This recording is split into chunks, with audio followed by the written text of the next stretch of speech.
Warning. The following program contains scenes which may offend some viewers. Others may experience mild discomfort, nagging backache, postnasal drip, and delirium, followed by rapid heartbeat, swelling of the nose, throat, and abdomen, and loss of facial hair. Repeated viewing of this tape may result in the loss of one's bodily functions, redistribution of facial features, premature baldness, and a difficulty in forming simple sentences. So, if you're seriously considering a rewarding, challenging career as a lawn ornament, this is the show for you.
Hey, let's get an honest opinion right now. What do you guys think of video Mark Dorsal?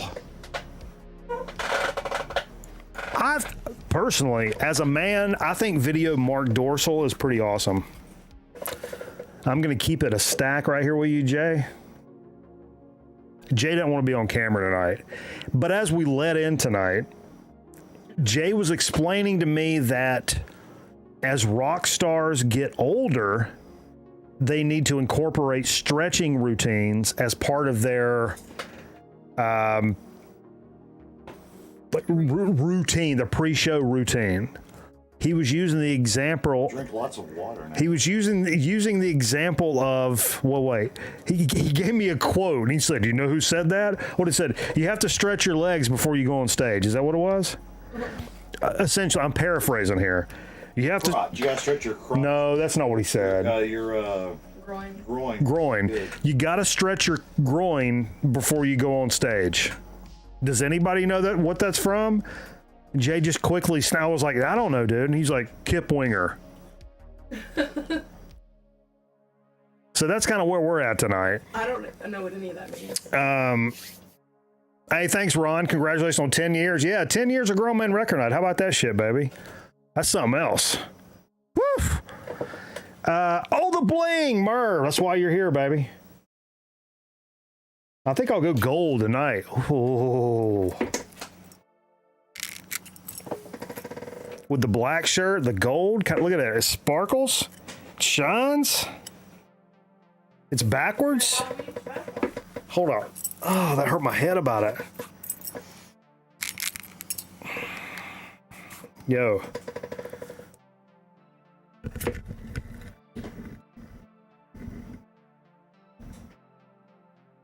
Money making.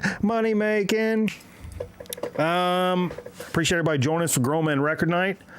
Doing a little solo. Jay, I need you to get that goddamn Diet Dr. Do. Clear it on out. Look. Now, doesn't that look a lot better than that bullshit that was just up there? A fucking Diet Mountain Dew can. There's no. It's a criminally poor aesthetic of a Diet Mountain Dew can. I love a Diet Dew. Don't get me wrong. I love a Diet Dew. But I feel the aesthetics of the can are poor. You mean Poor. people? Not poor people. I don't talk to fucking poor people. Jesus fucking Christ. What are we saying? I ain't talking to fucking poor people. I went to college to talk to poor people, for fuck's sake. Oh. We got Jay off camera over here. What's up, B? My throat's already hurt. I'm going to lose my voice. Fuck, I'm doing a solo show and I'm going to lose my voice. Now, normally we start the program with a joke. And sometimes I write a little something. I feel myself as a little bit of a comedy writer, Jay. Sometimes Jay comes in with something. Sometimes I find something, and every now and then we have a joke that's sent in from the folks, right? Jay's told me today. He said I couldn't look at it though. He said somebody had sent a joke in. Wouldn't even tell me who sent it in. He texts it to me. Sorry, Dad. It's my dad.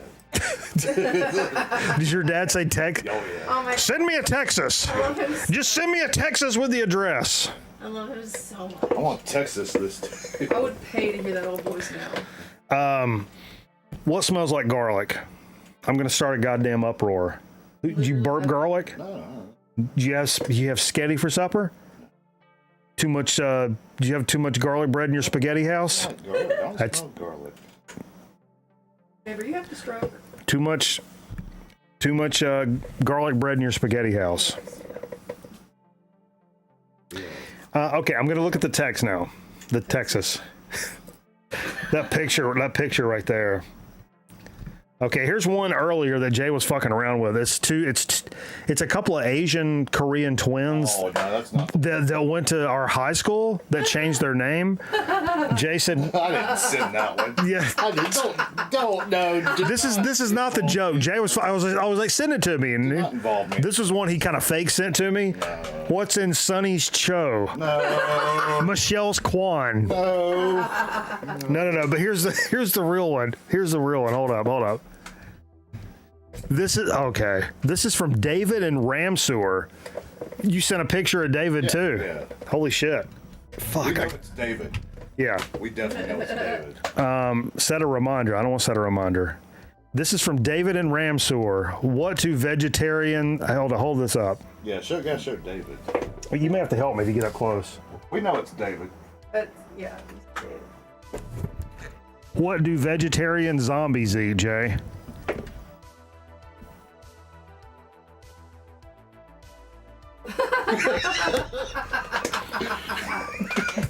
What? Grains.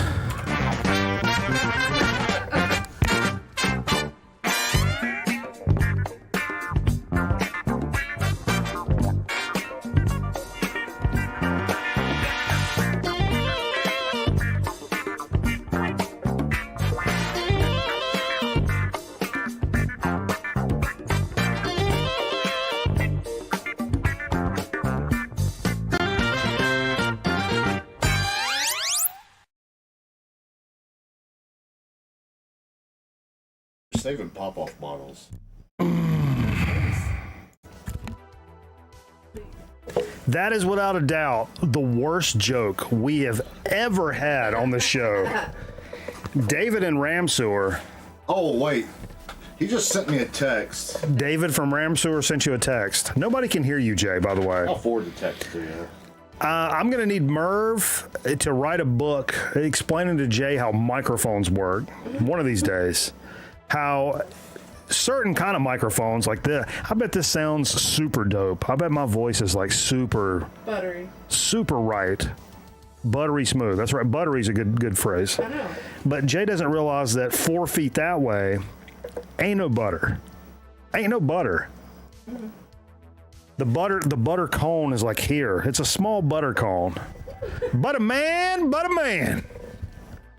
Appreciate you guys hanging out with us here on a Grown Man Record Night, number 400 and I don't know how many, 478, I think it is. You can't hear shit? Can't hear what? What happened? Actually, you can hear everybody in the room? Oh, Jesus Christ. Oh, my bad. Well, congratulations. Everybody can hear Jay. sort of saying things. David just sent that in. David just sent a text. You forwarded this over? Yeah. Sorry, I thought I was sending this to the gardening show that I watch. Green Man Record Night.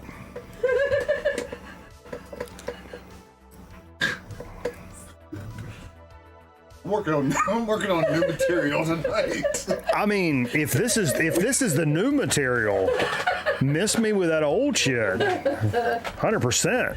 Yeah, I'm trying out some new material. Jesus, I mean, I wouldn't open with it. You may save it for a middle chunk, but I would not open with this. Yep. This is not openable material. Fuck, I don't even know where I'm at. Middle chunk. Jay gave me some drugs earlier. No, they're legal. They're 100% legal. Yeah, they're legal. Yeah, Jay gave me drugs earlier, and it's open mic night at Grown Man Record Night. Oh man! You want me to do a bit? Isn't that every Friday? Should I do a bit? Isn't that every Friday night? Yeah, it's pretty much every Friday night. Yeah. Should I do the redneck at the Mexican restaurant or the? They've heard it. Yeah, do the. Or how about the one of my ex-girlfriends I was going down the road with, and we passed one of the Adam and Eve stores. She was an older bitch, so we're past this Adam and Eve store, and she's like, "Hey, baby, you don't stop in the Adam and Eve store? They got stuff in there for both of us." And I was like, well, unless there's an 18-year-old bitch that sucks my dick more often than every other year on my birthday, they ain't got nothing for my ass. That was the closer. Yeah. But I believe it was about me. I actually told that joke in front of a 3-year-old. Accidentally. I did this performance one time, and that was the closer. Was this at a party? It was at a party with a bunch of moonshine, but there was a bunch of people there. And so I got up and did a loose 5. They said, hey, you can come in with a tight 10 or a loose 5. And I was like, let me go to the loose 5 because I may want to riff around for a little bit. And I ended up closing with the blowjob joke. And right as I was like, unless she's going to suck my dick, and boom, and like a 3-year-old went like right in front of me. And I was like, hey, my name's Mike. That's my time. And then walked off of the stage. And then that got more laughs than any of the bits, but still. Anyway. All right. Appreciate everybody joining us. Holy shit. Let me get locked in here. I got to get locked in. A quick note about next week. So next week's show, Friday, will fall on the fiance's birthday. So we won't be doing a program on Friday. What the fuck? No, I said not to do that. But what we will have going on, potentially, a little Saturday night extravaganza, which some of you old school record night people may remember the captain. I got a text from the captain, and he said, you can't do it? How about if I come in on Saturday and I do the show? So Captain Car Wash's Cartoon Cavalcade, Saturday night, cartoons and some weirdo records that we don't normally play on the Friday night show on Saturday night. So stay tuned for, if you don't know what Captain Car Wash is, go back to the Record Night. You can search within individual channels if you don't know. Go back to the Record Night page on YouTube, search for Captain Car Wash, and find the last episode. So there'll be different segments than Record Night. We generally do this. A Captain Car Wash will happen once every 2 years. So you're not going to want to miss it. I know Saturday, that'd be the doctor and the kid kind of weekend. So I may be playing records and shit, but you want to go watch those guys or whatever, go do that. But then probably by the time they're wrapping up, the actual show will take place. So, but we'll play some of the weirder stuff over here, and we'll actually play cartoons. And I think I'm going to feature DePatty cartoons, Jay. You guys DePatty fans? DePatty did Pink Panther, Ant the Aardvark, the Inspector. Blue Racer, Tijuana Toads. I think I may feature DePatty stuff next week on Captain Car Wash. So stay tuned for that. I mean, I don't know. Chromie D's up in this? Oh, Chromie D, baby, baby, baby. You may need to come sit next Saturday night, Chromie. You need to come. You may need to come hang out with Captain Car Wash. I don't know if you've ever seen Captain Car Wash before. It's good stuff. Nah, we're not gonna. I mean, I'm not gonna make nobody do their damn birthday on a fucking. That's not. You know, if it's my birthday, that's good stuff. But no. Let's see. Hey, something else, folks. Look, I'm not here to self-promote. Actually, that's exactly what the fuck I'm here to do is self-promote. A lot of the old school record night people have been asking for a long time to for my old band, the 5Ls. Like, why don't you guys put out a record? I'm like, oh, that's real expensive, and nobody gives a fuck. So, like, you know. So anyway, Shane, our mod here, who's out camping right now, I don't know if Shane's still awake, but Shane had said, hey, there's this site called Q Rates, I think it's called, and you can like, it's kind of like crowdfund your vinyl release. And so he sent me this link, so I went to a couple of guys from the band, and what you do is you upload your like master files, and you got all the artwork and shit, and you come together with like a proposition of what your album would look like, and then if you get 100 people to buy into the project, your record actually gets pressed. If you don't meet the goal, if whatever, then everybody gets their money back. So we went through with it, and people seem to be really excited. This is what it looks like. My band was the 5Ls back in the day. Boom. It's like on this neon green vinyl, the 5Ls. Oh, somebody popped me as we got a mod in here that can post that link. That would be fan-fucking-tastic. I don't want to go clicking around right now. If a mod can do it, I would fucking love it. But yeah, you can pick up our record. If we get up to 100 pressings, I think we're at like 26, 27 right now. And so, I mean, honestly, like low key, I mean, it may just not fucking happen. And that's fine, like whatever. Because I didn't. That's what's kept me from doing this for a long time. Because I'm like, I mean, I know there's a lot of old school fans that are like, yeah, man, I'd love for this shit to be on Spotify that I can jam it when I get all drunk or have it on a better CD than my scratched up copy or whatever. But like, how many of the people that like dig us or like into us or still give a fuck about us own record players or collect vinyl or whatever? So I knew that was going to be an X factor. So even though people were like super excited about it, we've only pre-sold like probably like 30 or some. But anyway, if you want to get it, thank you, Aaron. Appreciate you, Aaron. You can click that link, check it out. It's like $30 because I said I wouldn't be involved with anything that costs more than $30.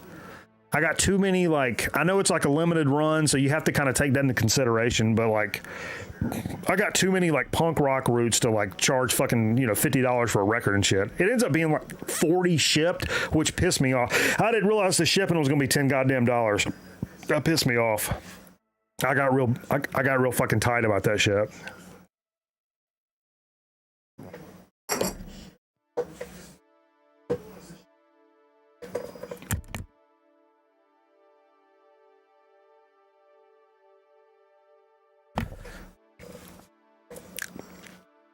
But anyway, yes, I wouldn't do more than that. So it ends up being like 30, but it's a little pricey on the shipping. I understand it, but I love it. Shout out to Stuart Knight who did the art for this. This is it's originally produced by Thomas Johnson, who worked with NoFX, Rancid. Who's actually performed on albums with Porno for Pyros and Perry Farrell solo stuff. Huge list. And then to get it back up to modern specifications, we had Jamie King remaster this. Jamie King works with Between the Buried and Me and a whole bunch of other fucking like heavy bands. He's become kind of a legend in the heavy scene. So I will say the remastered versions sound fantastic. They really do sound good because you can hear me a lot better. And that's really all I care about. So pick it up if you want to. It's a good record. Pick it up. Why don't you go pick it up? Pick it up. What else I got in here? Hey, I don't really. Every so often, Jay, we'll hype a little turntable action. Joining the Pro, the Debut Pro, the Debut Pro S, new turntable, right? I mean, I don't know. What is this shit? It's all right. Anybody got these this is the Project shit, right? The Project Debut Pro S. This one's capable of doing 78s, but who the fuck cares about that? It's like $800. Jesus, or 800 pounds. But the real thing I wanted to pull from this, what they also, and I wondered if anybody would be interested in this. They have this box, right? The Project Vinyl NRS Box S3. That sounds official as fuck. So this connects between the phono stage and the amplifier, uses a digital signal processing algorithm, the word digital, to improve playback. The company claims, now this is a quote, effectively removes noise and crackles from older worn vinyl records, restoring your listening experience to like the record was new again. Comes in at roughly around 300 bones. Anybody interested in something that makes like their older, cracklier records kind of clean up nice? Man, everybody's always like thumping the drum of like clean your fucking records, buy their better presses, ba ba ba ba ba. Or do you make your old beat up records sound better instead? I don't know. I mean, it sounds like a far-fetched idea. It sounds like bullshit, Ron. And yeah, I kind of thought that too. It's kind of grabby. It's grabby enough to where I'd be like, oh, can it for real? But like, I don't know. It kind of sounds like bullshit. You're right. Bullshit all the way around. No, sir. Fuck that. Fuck that. Dude, it's done. Yeah, I didn't know about that. At first, I was kind of interested in that the turntable, or just like looking at what that turntable was, and they kind of tacked that little thing on the end of the article, and I'm like, wait, what the fuck is this? Makes old records sound better? Like, that's like, you know, wear this band around your arm while you're sleeping, and then your bench press goes up by 40 pounds. It's like, probably not. Never heard of that. No, I don't.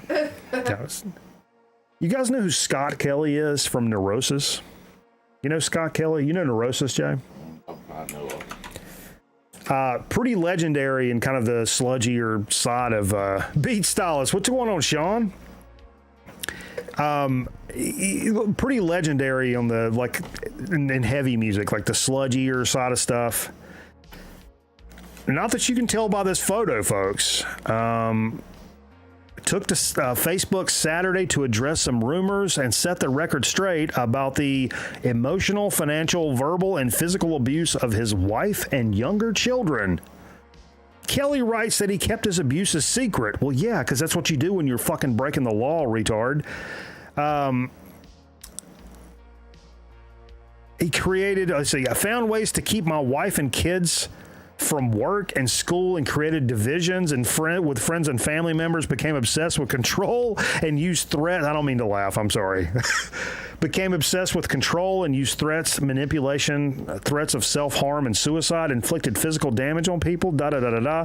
So he's and then basically after all that, Neurosis was like, fuck this guy. Even though he's a kind of a legend, just like, hey, thanks, Bill. Appreciate that, dude. Hell yeah. Mikey Banana's cousin. Somebody time out Eric Winebender. We got time for that noise. No, but look at that. It's funny because I'm like, man, that's surprising. But then, like, regular people look at that and like, yeah, this guy's got woman beater written all the fuck over him. Like, what are we saying?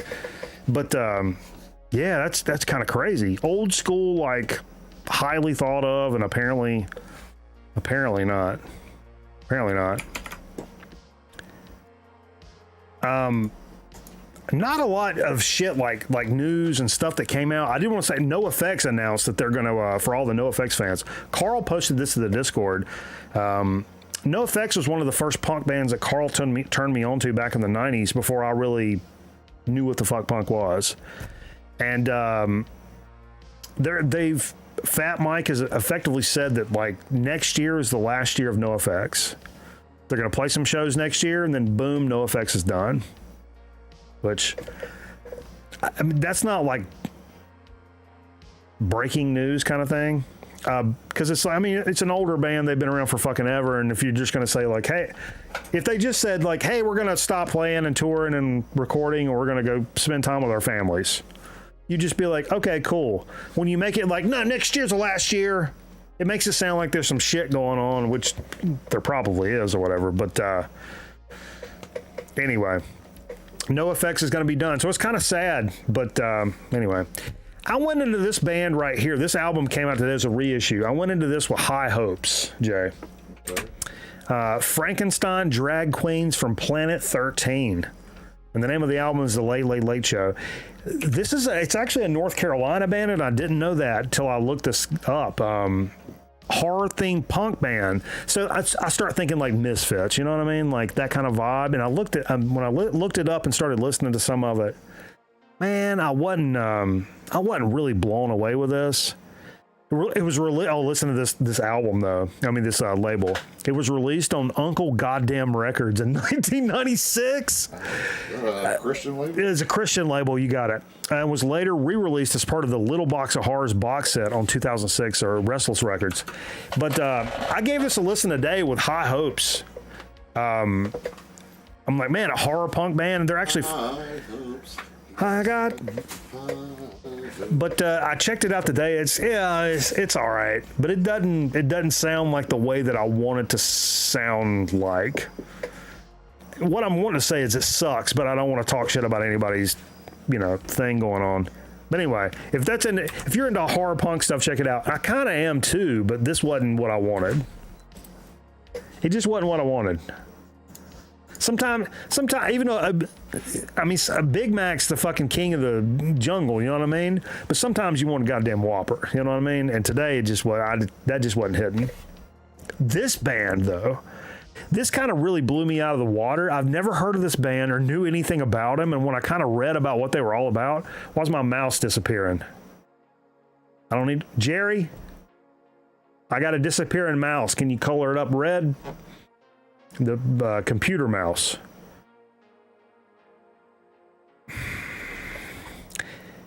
You guys know who Lawnmower Death is?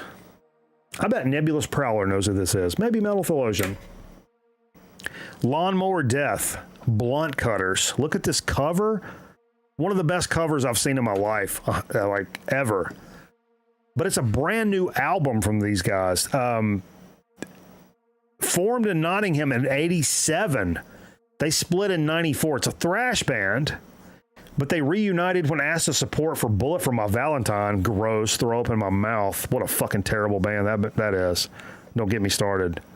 That's the biggest bunch of pussy-ass metal in the history of man. Bullet for My Valentine. Jesus fucking Christ. Anyway, played some dates with them, but then they got back together, and I guess they've created this record here. And I listened to some of today. It's pretty good thrash metal, dude. It's kind of on the weirder side of thrash, where things are a little bit chaotic and like. But I enjoy. But they're lawnmower themed, or like lawn themed. The name of the single they released is "Raise Your Raise Your Snails." Like garden machinery obsessed thrashers is what they called them. Isn't that funny? Yeah, it's Satan's Trampoline. Is that one of their shits? I'd get up on that. Get up on that thing. Get up on that thing. Fuck, I'm struggling, bro. I'm telling you, Jay drugged me with some stuff. Hey, brand new, I know we got some fans in the chat. Brand new Megadeth record dropped today. And I've never been a cat that, like, I think we talked about this on some stream somewhere. I've never owned any Megadeth my entire life, but I've always kind of really liked them. But I've just never owned, like my friends had Megadeth tapes and shit. And I was cool with that because I knew when I went over to my fucking, my buddy, I skated his like mini ramp. So I go to my buddy Chris's house. He had the Megadeth tape, had a couple of Metallica, had some Anthrax, and da-da-da. I'd go over to his house. He had the fucking Megadeth. So it was like a thing. Go skate the ramp, listen to Megadeth or whatever. So I never owned any, but I love that old shit. And then I know Dave Mustaine kind of turned into a toolbox in the past few years. He's kind of a shit sandwich. But brand new record of I've learned to like, thanks to Iron Maiden and Halloween, I've learned to like, okay, hey, old school metal guys, and it's more is coming in the show tonight. Old school metal guys that still want to put out a record, you may want to listen. Creator, that new Creator record that came out. Exodus, didn't Exodus just release something like last year? Like there's some of these old metal bands tend to do it better than in most genres. They really do. Like the old guys can still fucking shred and wail for the most part. The singing is where, not always it works, but like Halloween, Iron Maiden, the shit works. Anyway, the new record, The Sick, The Dying, The Dead. Oh, the horror of it all. This is the Walmart exclusive we're looking at right here on this translucent, looks like teal. I have to call it teal vinyl. But yeah, I gave it a listen today. I don't care for this record at all. I think it sounds like a big fat fucking turd. I don't like it. I don't ever want to hear it again. I gave it a fair shot, and I don't like it. I don't like it.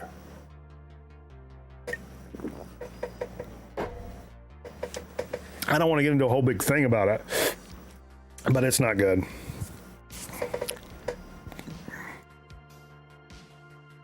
On the contrary, speaking of old metal guys, Toxic. These guys were around like back in like 87. I know that what's the Circus one they did? World Circus, which came out in 87. Such a killer record. Talking about weird thrashers. Here's another set of weird thrashers. They've got a brand new record. Now, on the contrary, I listened to some of this today, and it was killer. The musicians were spot on, doing new, innovative, creative stuff.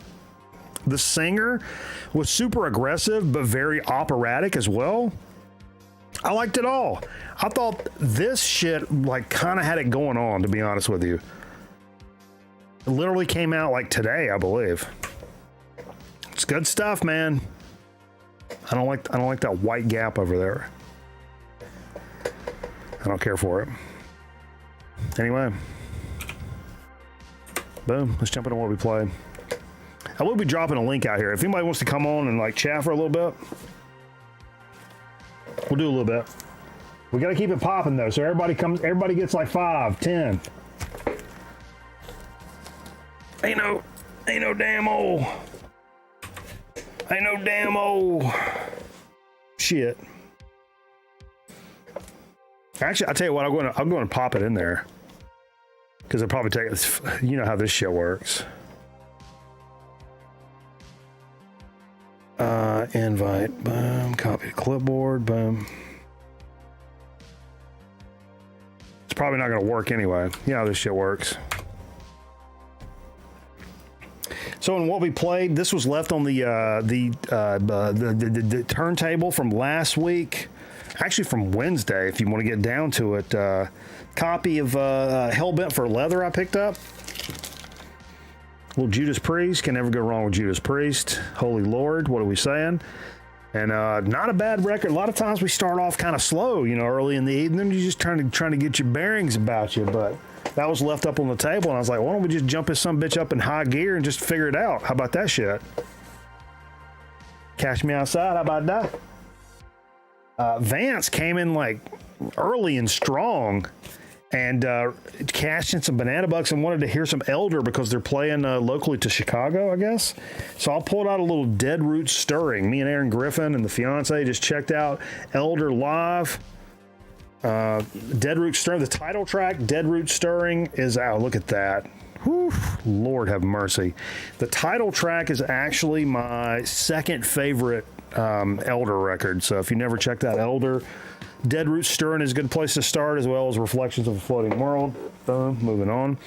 This was did a little jazz video for the Jazz Bums, a new group of guys that are doing some a collective live streams, like a little threesome that do live streams, and they also do like breakout content where they talk about jazz records and reissues and stuff coming out, and appreciate those guys. And they did a little like thread, the Jazz Label Challenge. I did a little video about it. So you pick 4 albums from the Big Four: Blue Note, Impulse, Prestige, and Riverside, and then pick anything else by any other label you want to. And man, I started thinking, I was like, oh, what am I going to pull? It's like, I got to pull this. Even though it's like kind of like the labels, like, oh, come on. I pulled an Epic record, which is Epic meaning the label. 2 Feet in the Gutter by the Dave Bailey Quintet. An old school record night favorite here. We've been playing this shit for literally 10 years, or at least 9.5 years. And this is where the rule came from, where if there's an African-American gentleman on the back smoking a cigarette and a black and white photo, you buy the fucking record. Hands down, boom, period, moving on. I don't argue about nothing. Get Danny online speakerphone. Oh. What? Oh, the captain's in the chat. Get Danny on speakerphone.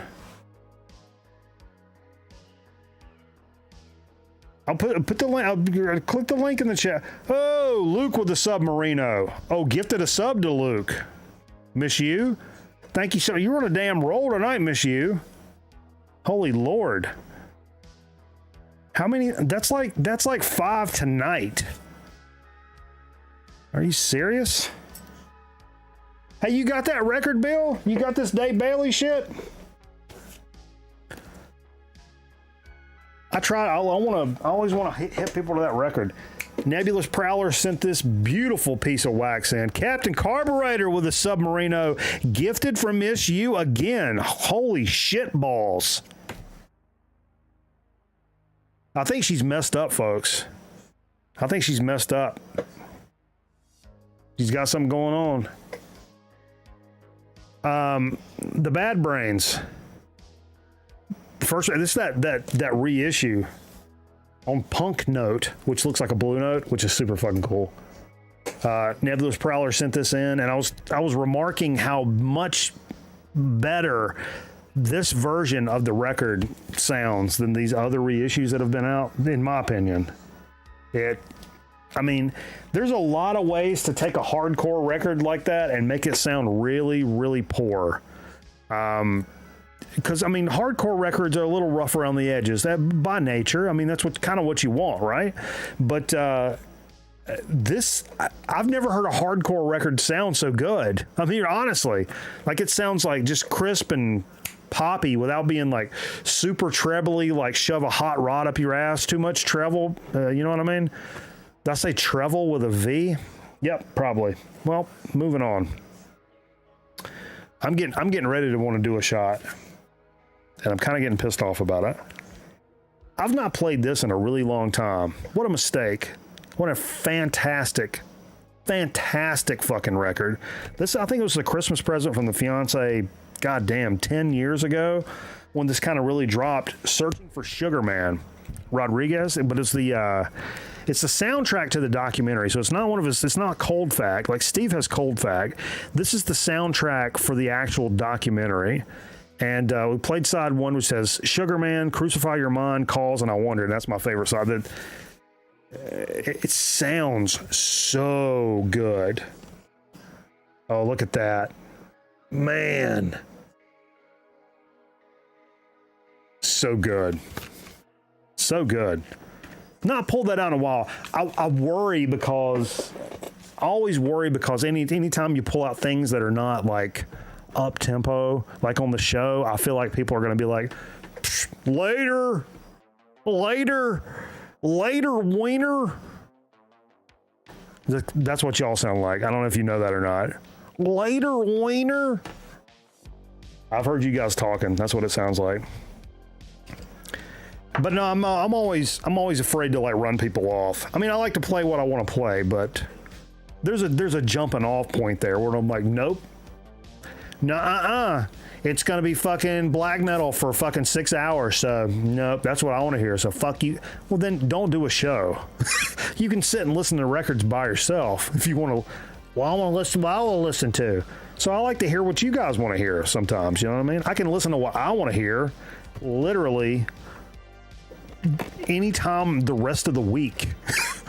So, yeah, I do take in consideration what the some bitches in the chat want to hear. I think I got my shirt's wet. That's vodka. Well, who's doing one with me? Let's get some pop-off spam in the chat. And somebody do a shot of something with me. I'm gonna really get pissed off. I'll keep it moving.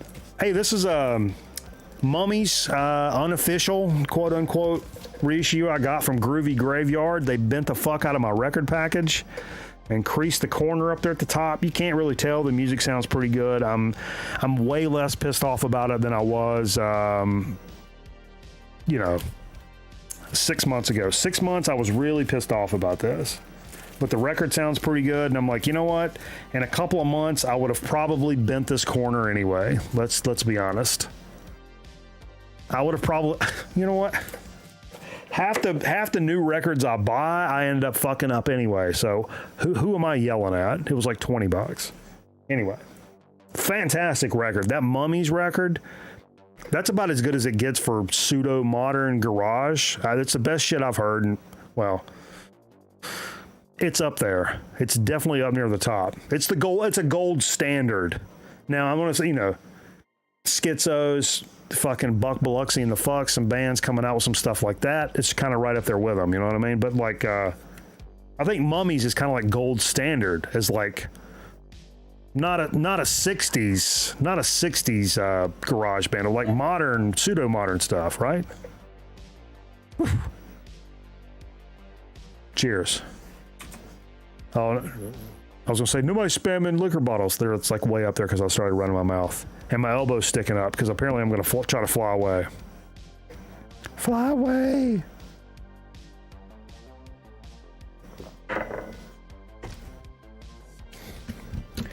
Hearts on fire, strong desire. Not yet. Little Funkadelic Jam, kind of pulled out of my prison wallet over here. Hardcore Jollies, I think it's like 76. Funkadelic, the U.S. Funk Mob. I think this may have been the first Funkadelic I picked up, man.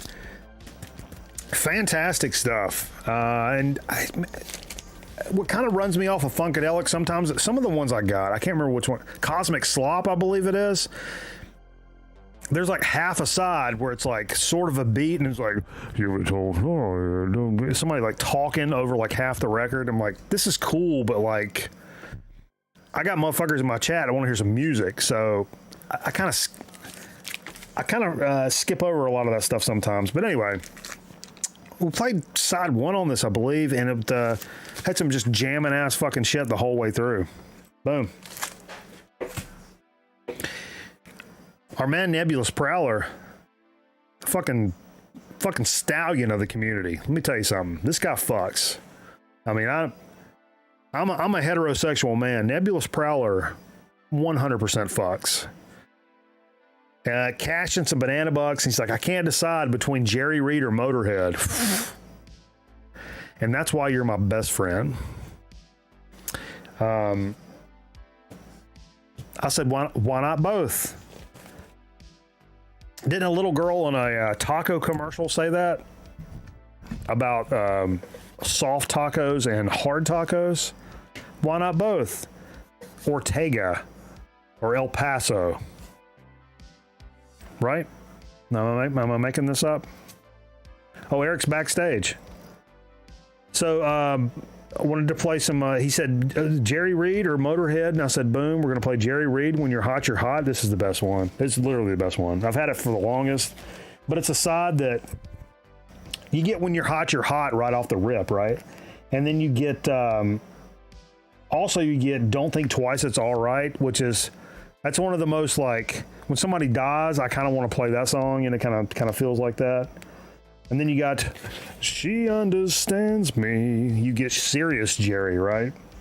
But then closes with one of the greatest songs, like a top 5 song in the history of the goddamn world, Amos Moses. Just knock him in the head with a stomp. I always say that song reminds me of my dad and my dad's family.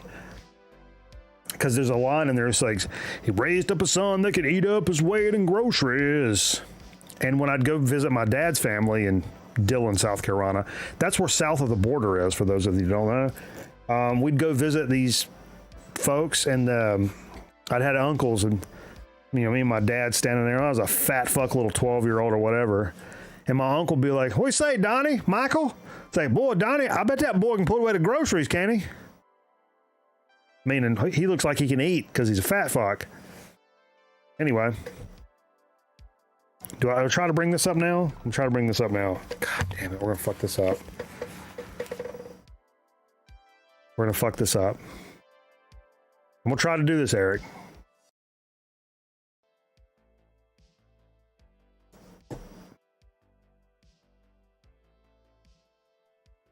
All right. Huh? I can hear you. All right, can you see me? No, yeah. But oh, we're fucking killed, dude. I mean, not on stream yet, though. Hold on, I got to bring up Yard. Modern technology. See, now that's not working.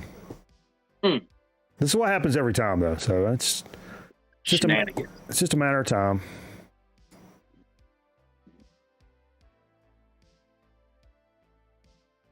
Okay. I don't know what's wrong. See, there it is, right there. I told you. Talk, move around, say something. Am I up on stream? We'll sit there like a knot on the log. Do something. Be somebody. Right, here I is. How you living there? Good. Yeah, that's what's up, man. Yeah, I think we got him. You guys see him? Everything's good. Everything's right. One hopes so. All right. What's up, PC? How you doing, man? You know, I got inspired here. You said that you're gonna have someone up, and then we were cheesing out on that Rocky 4 right before the programming was right on. You know what I mean? For you guys that don't, if you ain't in the know. So, I figured we'd do some, and this won't last long. I got 5 records here, then we can move on to the next person, and you can mosey on to the next segment. No, that's cool. Hey, let me chill with me while I finish what we play, and then I'll let you do your shit. Yeah, and we can vibe about it.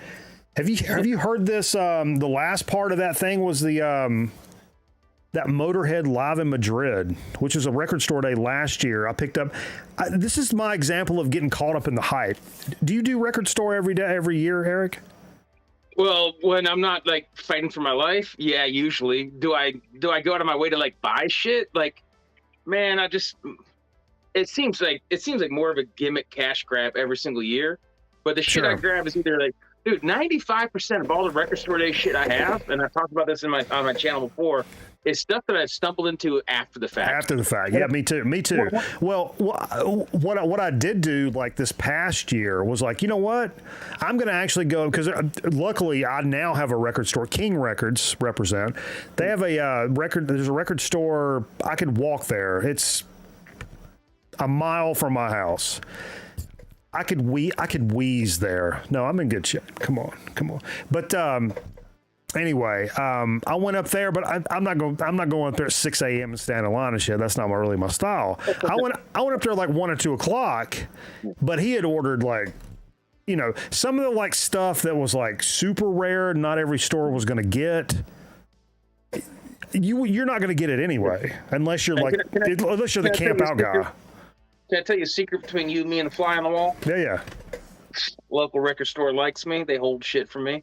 Is that against the rules? Are they gonna? That's against the rules. Are they gonna drop an atomic bomb on Greenville, South Carolina?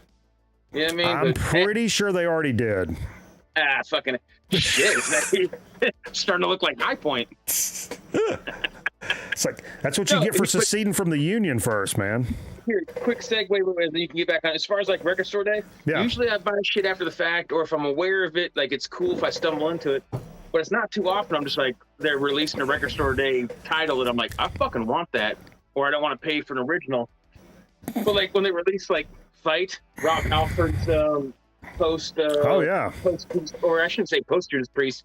In between Judas Priest post Painkiller. Right. Like, you know, this came out one year and I was stoked for it, and then the next year, this one came out. I landed both these back-to-back years.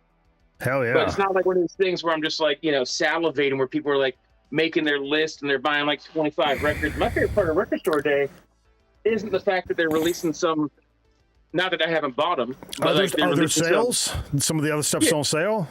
Yeah, like Yeah. dude, like it's cool that they're like re-releasing a Miles Davis record that I could buy anyways, but it's new, it's limited edition, it's nice condition, colored, you know, colored pressing and cool wax. Like, cool, yeah, I'm with that. I'll buy a Miles Davis Gap.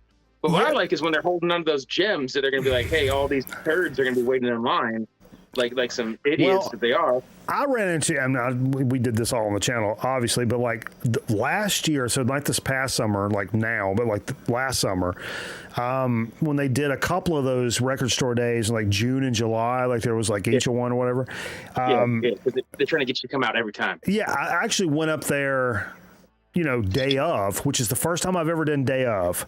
And initially I started in like, there was like a clearance bin and it was stuff. So I guess I'd went to the July one and this was stuff left over from the June one, which is like that Flamin' Groovies 10-inch I have, which was a $20 10-inch.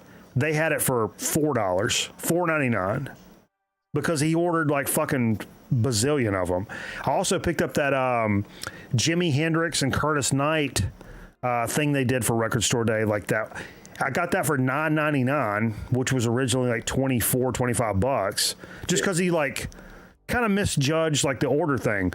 So I had this stack, and then I picked something else up, and I had this stack going, and like that's a good deal. This is a good deal. I got this for a good deal, and then I go over there and like there's the Miles Davis. What's the live Miles Davis they did? The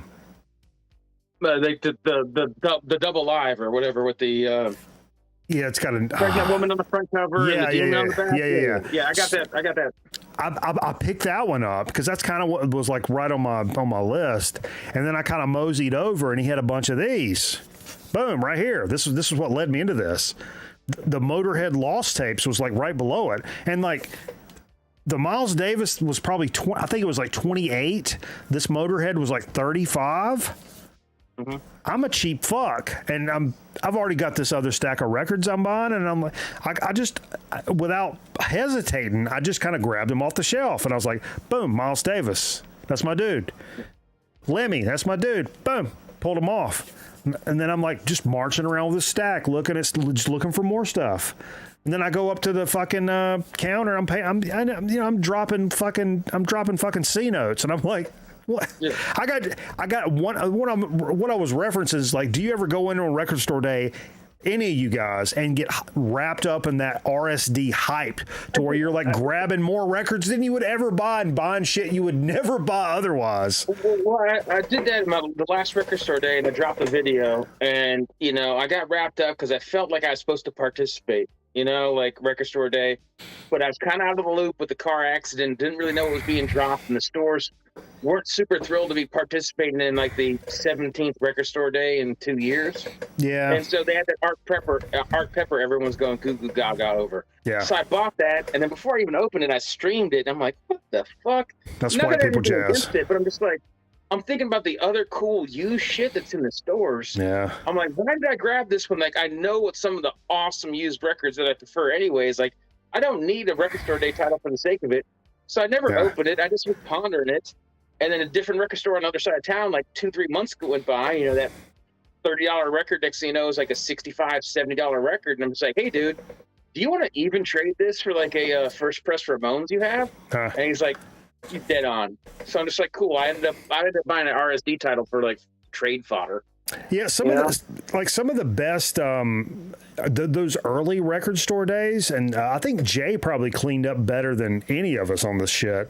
One of our stores, actually a couple of our stores did this. We're having all these specials, and we're serving hot dogs or whatever, and like free Cokes or whatever. But then like our dollar records are 4 for $1.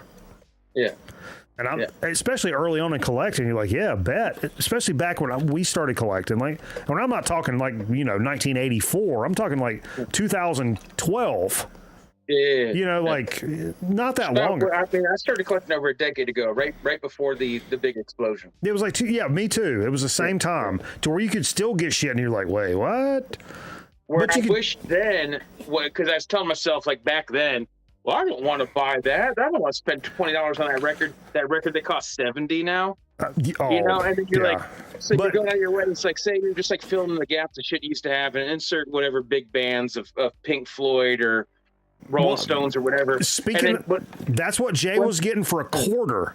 Rolling Stones, Pink Floyd, and they were not the best covers or whatever, but like Jay came back with a stack like this for like $10 or $15. Or one thing that would happen to me back in the day is that you don't want to spend too much money, so you're like blind buying like some band's 15th best album instead of spending $10 more on their album that you know is straight fucking heat. Well, that's a dumb thing I did. Are you doing a shot of pop off? Yeah, you doing something? Do something with me. I could barely see you because for anyone that's watching, I know. It's over here. Yeah. But so, I'm right next to my bar. I'm actually drinking because this is fucking, I got class up ass. I'm drinking me a tea out of a mason jar. Cheers, man. I create speaking of out of a mason jar, I thought there was a bong. I was like, what the fuck are you? No, what I'm gonna do is I'm just gonna drink a fucking 3 olives vodka shot straight out the bottle, dude. Because I'm not a big vodka guy, but my friend is, so I'll do a vodka shot with my friend here. You can't hide that YouTube money. Mm-hmm. Shit, I got 1,000 subs now. I should monetize, man. I'm gonna be fucking rolling money before you know it, dude. Absolutely. What the fuck, right? No, last thing to touch on before Record Store Day. Yeah. About Record Store Day. There's a place in town here that is notorious for overstocking. And I'll usually, Roses. When Record Store Day used to be once or twice a year, I would shoot up to Lunchbox because they was grossly overpriced. 3 months after Record Store Day, this was at Lunchbox Records. All of them still sealed. He had like 24 of them 50% off. Yeah. And who the fuck doesn't want Sly and the Family Stone? Yeah. Double disc live performance at Woodstock, half off. That's fantastic. When you get the shit, or man, an ex-girlfriend destroyed the shrink on this, but this was a beautiful shrinky copy with the hype sticker. What was his name? February. What's that? Bananas. You don't dirty son bitch. Let's spin it for it now. Hello. Yeah. I got this shit half off too, man, which is basically members of Allman Brothers Band, pre-Allman Brothers Band, kind of like a rock psych. Yeah. But yeah, half off. There's like, dude, I'll hit up the bins, or just like say, fuck it, I didn't get it. The world's not gonna end. Oh, Luke just said he got down NOLA on vinyl today. Luke, for real? I've been sleeping on that and I need to grab it. What a great album, dude. Good for you, Did you end up man. ordering that Chats record? No, I've not. You're going to regret it. I know. That purple record's going to triple in value in 2 years, and the black one's going to go up 50%, and you're going to be mad because... Yeah, but what are we saying? Yeah. What are we talking about? How much a record's worth, or how good the music is? Come on. No, that's not what I'm talking about. I'm saying is that because you're going to want it, but you're not going to want to buy it then. True. Because you'll know Because one thing happened to me is a Record Store Day, there was the 10-inch of a Judas Priest. I'm a big Priest fan. And I think it was on the Redeemer of Souls tour. My 10 inches aren't in this room. But they had like this weird 10-inch for like Record Store Day. And this is Battle Cry. This is on it might have been off of this album. Yeah. I can't fucking recall. But it wasn't Firepower. But it might have been Redeemer of Souls. Yeah, I think it was Redeemer of Souls. So there's a 10-inch that came off this on Record Store Day, and it was on sale in the record store floating around, and I didn't buy it because I don't need this 10-inch. I was like, what are you doing being a Judas Priest completist? What are you doing? You don't really need this shit.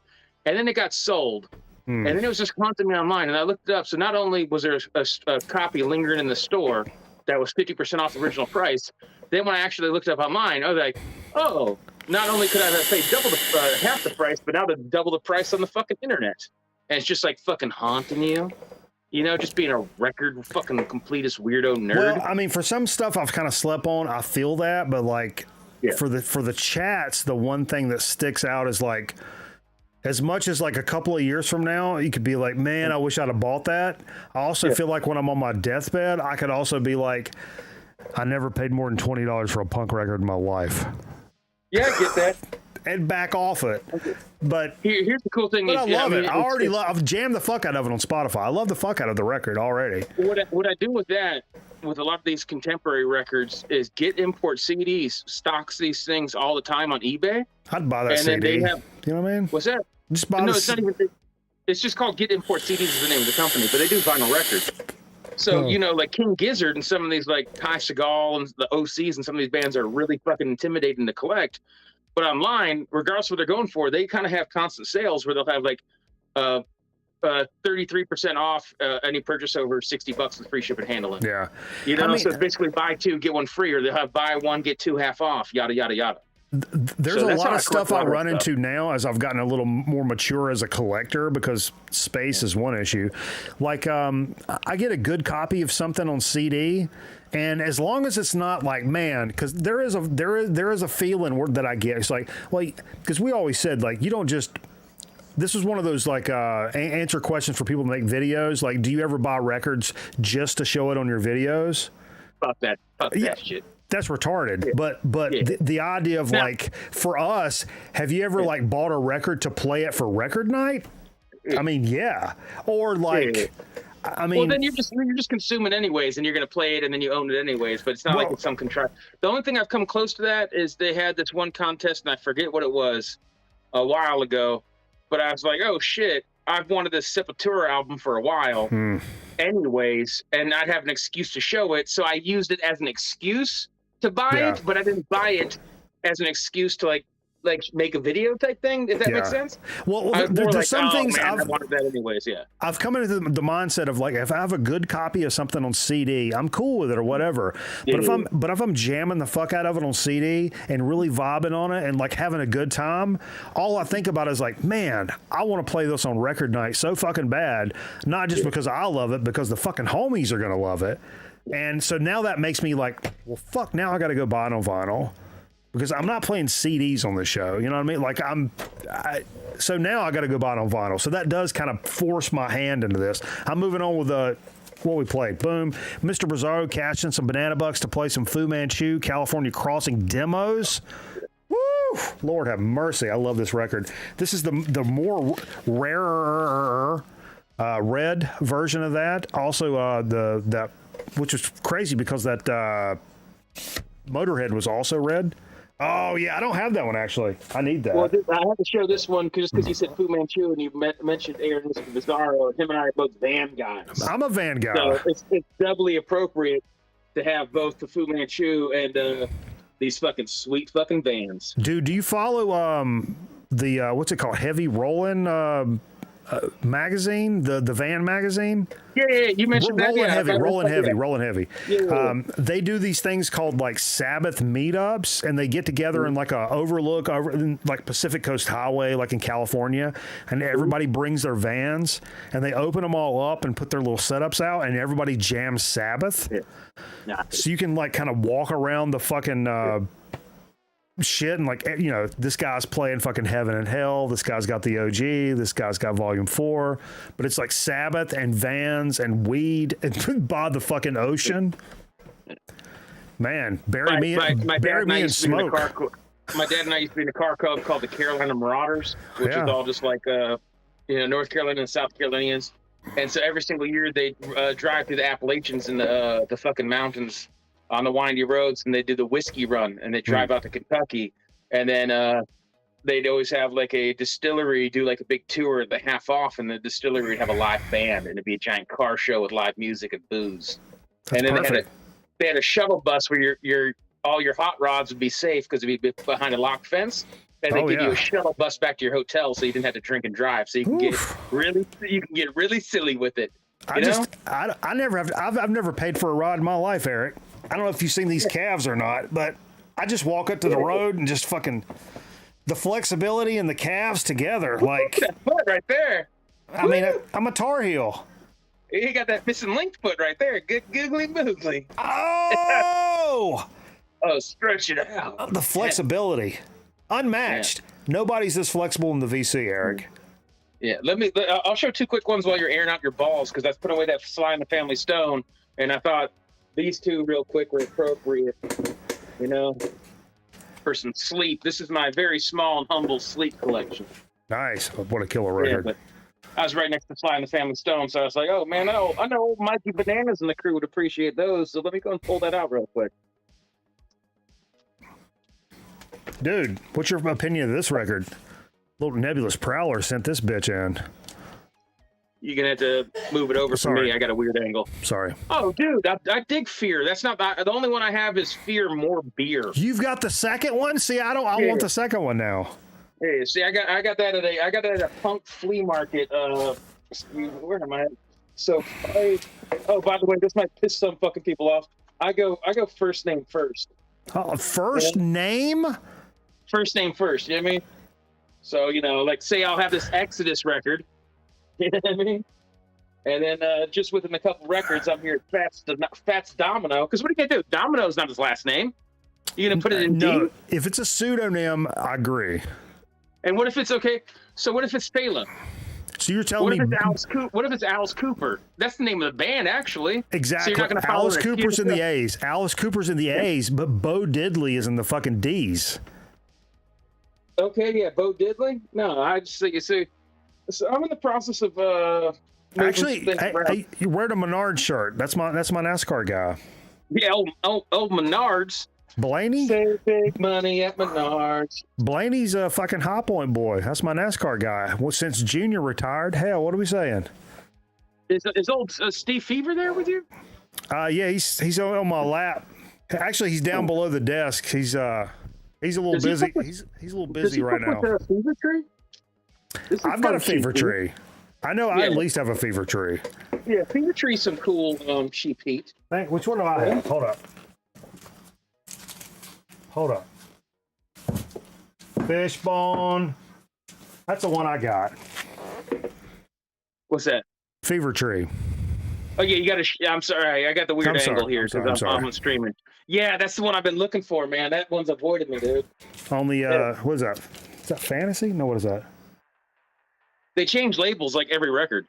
Uni? Were they on Uni at one point? This is Uni. Yeah. Yeah, they were on Uni for 2 records, and then the next 2 records, they switched each time progressively, successively. Insert word. Fucking look up a word. Whatever. Greta Van Susteren.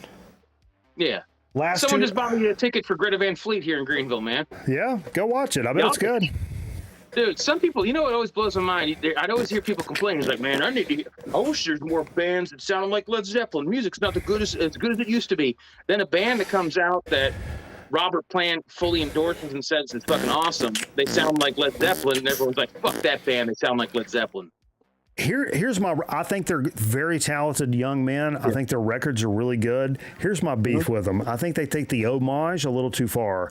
And there's some of those like modern, like riding easy bands that are like really into the '70s hard and heavy vibe, which is fucking awesome. The fact that people are like carrying on that torch is amazing. But if you dress like you're in 1976, I want to punch you in the fucking face. Get over it. He's wearing some of those weird kind of blousey type shits. And That's everything. stupid. That's stupid. That's what makes me when people are like, "Oh, Greta Van Fleet." I'm like, "Yeah, get the fuck out of here. I don't care." This is my favorite thing I ever got. Oh yeah. Riding these in records. This is my favorite thing, dude. This is on like, I don't know. Vance has that too, right? Yeah, I think so. But this is one of the first 5 Brown Acid comps. They pulled one of the songs off of here, and then they found out apparently this band dropped like a 45, had a big dispute with their record company, said fuck all. So this time did they drop a Michael 45? Yeah, so the first ever pressing of this was 2020. This like 1972, original 1970 analog recording. but it wasn't dropped until 2020. Yeah, So, that's awesome. That's my favorite thing that I ever got off of Ride Easy record. I've streamed that live like 10, 20 times. It's a great record. Oh, so you own that one? No, I don't. I just streamed it. Like streamed it like Spotify or YouTube or whatever. Because you got to get that in your collection just so I can fucking request it on. It's still out there. It's fairly cheap. If you guys if you ever heard the Ice record, it's fairly cheap on Rod and Easy right now. And Rod and Easy runs. They're a great company because they run these specials to where you can it's stuff that's been kind of around for a while. They'll run it like knockdown, and you can get some good deals. Or like if they do one of those things where Jay did a couple of times, 3 LPs for $25, jump on it. Nice. Jump on it. And it's like they don't tell you what it's going to be, but just jump on it. Anyway, little Public Enemy. What do you think about that? Huh? Dude, I just had that on cassette, man. Hell yeah. Actually, I started with Public Enemy. Actually, I still have the CD over there, Fear of a Black Planet. But because a guy I played baseball with, here's a weird ass story. So a guy I played like Pony League baseball with was the cool guy on the team. Good looking kid, really good at baseball. Chicks were waiting for him, like middle school, waiting for him off the fucking. He was our shortstop, and I remember we were like having practice, and he was like, over to the side, like taking grounders on the infield. Hey, we're getting 2 on the infield. Let's go now. Coach is yelling, but he's over there like 911's a joke. And he's like rapping while he's taking ground balls. I remember like afterwards, I was like, "Hey man, what were you singing over there?" And he's like, "Oh, it's this group Public Enemy and da da da." So I did a little Columbia House or whatever, and that popped up, and I was like, "Oh, that's what Cam was doing." So I'm ordering that because I want to be a cool guy. I want to be cool guy number 1. That's one of the reasons why I loved fucking Columbia House back in the day, because CDs were taking over. Yep. And every time you're due for like renewal, they'd have like 7 CDs for 7 cents, or they do like 12 cassettes for 12 cents. Yeah. But so at that time where CDs were fucking blowing up, I would go to the fucking bins at local Sam Goodies or record stores, and they'd have like 3 for $5 cassettes. And I remember buying like brand new sealed copies of like Screaming for Vengeance was my first Judas Priest, and I remember having like Megadeth and fucking just super classy music. Like I remember the day, and I should have it right here because my record collection starts numerically.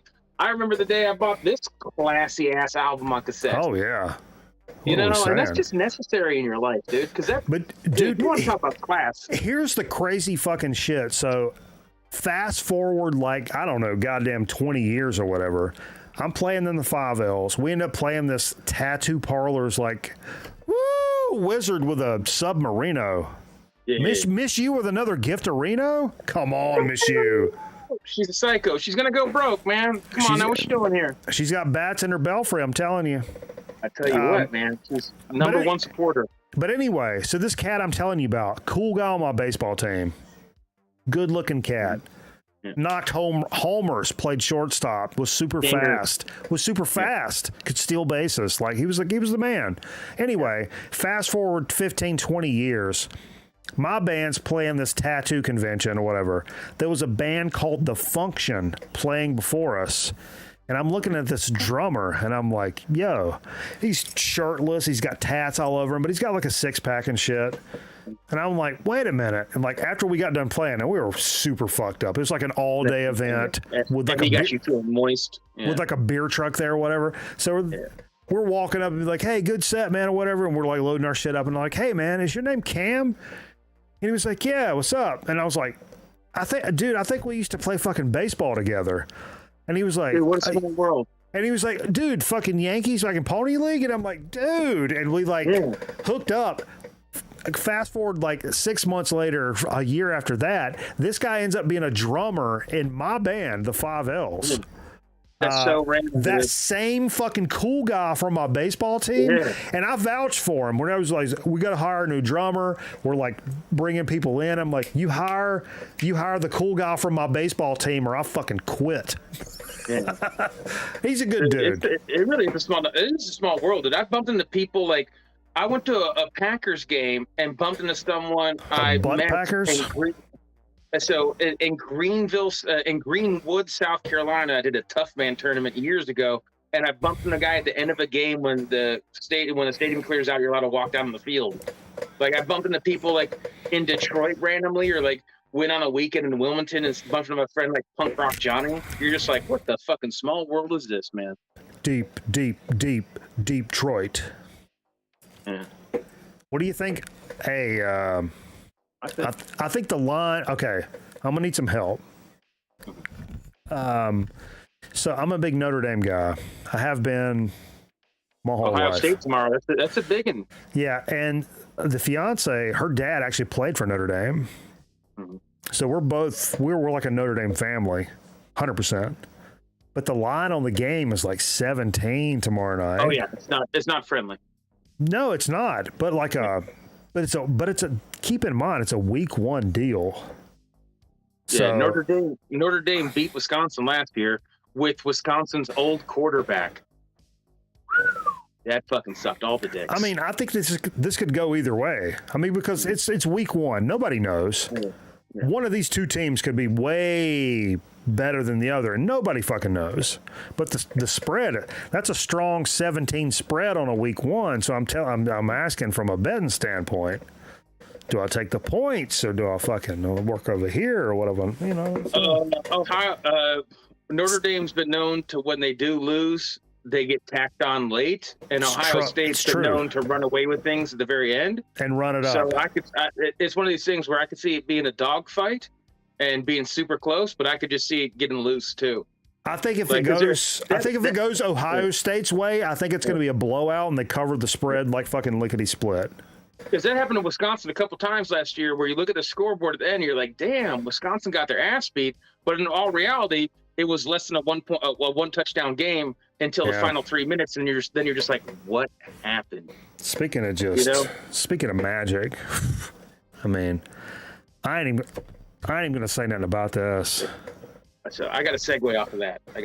I mean, this might be the greatest LP ever recorded, and I don't want to argue about nothing. Soundtrack? Yeah. Or LP? Oh, it's soundtrack. Yeah. But I mean. I would say you're going to better than anything John Coltrane ever did. Well, or Miles Davis. I was going to say maybe it goes Out to Lunch and then Rocky 4. Yeah, probably something like that. Yeah. I don't want to argue about nothing. Even the back cover. Look at that. It's nice. Every Beatles fans ranks all their Beatles albums, and then Rocky 4. The VC has ruined me from the Beatles.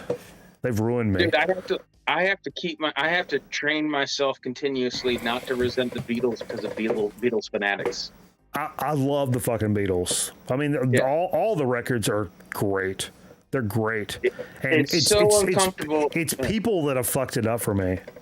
It's so uncomfortable that there's people now that have gone decades. And don't get me wrong, I know people have done this with rap. Like I know someone who's like still obsessed with Tupac. I know a Kanye West guy. Well, I'm obsessed with Wu-Tang, so I mean, I can't say nothing. This Wu-Tang doesn't match what I'm about to say. There's people I've met that for decades now, like more than 50% of the music they actually sat down and decided to listen to. Not what came on the radio or just happenstance in life. Yeah. But when they like drop a needle on a record and then 8-track era, slide into 8-tracks and then slam in cassettes and insert CDs and stream in headphones or whatever. There's people that spend over 50% of all their listening time of all the bands and music in the world listening to the Beatles. Yes. And it's over half of all the music in the world is one band that had a fistful of albums. That's weird. And then they'll I'm tell telling you. Yeah. And then years later, like Paul McCartney 3 comes out from some withered old man. That's cool that he's still making music, but people are telling you this is the best music that's come out in a decade, and you're like, suck my dick, dude. And listen to some stoner rock, dude, or listen to you're gonna like, oh, you're telling me that this is better than Kamasi Washington? You're telling me that jazz is dead, but Paul McCartney 3 is the greatest album in 15 years? Yeah. You're like, fucking suck my dick, dude. Dude, I've been saying forever, like, just like with all my hobbies. Yeah. Because I collect records, I play guitar, I fish and all this stuff. And I told this, I'm a ham radio guy, and I told this old guy at work, I was like, man, I'm afraid. He's like, oh, it's funny because he was kind of the same way. He had a bunch of different hobbies. It's like, yeah, man, I'm always afraid that I'm gonna like die before I can fucking do it all. And he turned right at me and he said, you will. Yeah. And it fucking, dude, it punched me in my fucking dick and I'll never forget it. So I'm constantly like, I want to experience like, all right, well, now I'm a rock climber. So let's go up and do some, we're gonna do some rappelling. And I want to, you know, not that I'm flying around the world and fucking doing all this shit. I just like mentally, I'm going to play pickleball and fucking start a goddamn, esports organization in Archdale. Like I'm gonna do all this stuff, but you know, the point is eventually you will run out of time. Oh yeah. There's only so many hobbies, only so much free time. But so I'm gonna relay or continue parlay. I don't know. I'm trying to think of a word that's grandiose. You got 1 minute. You got 1 minute, and I'm cutting you off, Eric. I'm tired of you. You're done. You're done. Intense. Okay, so you showed that Rocky IV, you know, Yep. and so I'm going to segue here. I got some action stars from the 70s and 80s, and you just tell me your quick thoughts on them. Okay. And what their best movie is and maybe how they rank. And, of course, I don't have the soundtrack with Jean-Claude Van Damme on them because let's not sleep on that guy because he had some – let me tell you, they were so bad they were good. Like Bloodsport, dude, Lionheart, Dude, Double Impact, hold up. Hard Target. Right now, I'll tell you, like, Bloodsport got reissued the soundtrack on vinyl by Waxworks, and it's a fantastic, You know that's legit. Fantastic packaging. Yeah. The sound, it's super dope. But And it's not even about the soundtrack because there's some fucking wet farts on that fucking album. I guarantee it. And this is my point because I will tell you right now, go look up on YouTube the Kickboxer 1 soundtrack. Yeah. Break the Bank? No. Just there's a fucking like, you know, 55-minute like Kickboxer 3 soundtrack on YouTube. Go listen to that while you're doing some shit and tell me if you don't come back and be like, man, I swear to God, my triceps are fucking that's about 2 inches, 2 inches wider than the way they were before. I'm telling you. So I'm gonna kick it off right here with a little Stallone. Fucking over the top. Because let me tell you something. Do you know what true love is? Huh? True love is that you love your son so much that you're gonna arm wrestle for his custody. Mike. You know? Mike. And that kid almost ruins the movie because he's such a whiny twat. But that movie's so great. And here's another thing people forget is that there's the untold story of Bull Hurley. He's just a bro winning multiple championships, just doing his thing. But nobody tells the big bro story. It's all about this guy. He's trying to support his family. This guy's already a trucker. Maybe this guy's unemployed. And then when he lost, what did he do? He shook his hand. He was a good sport about it. I made my mom watch this movie on VHS probably 15 times.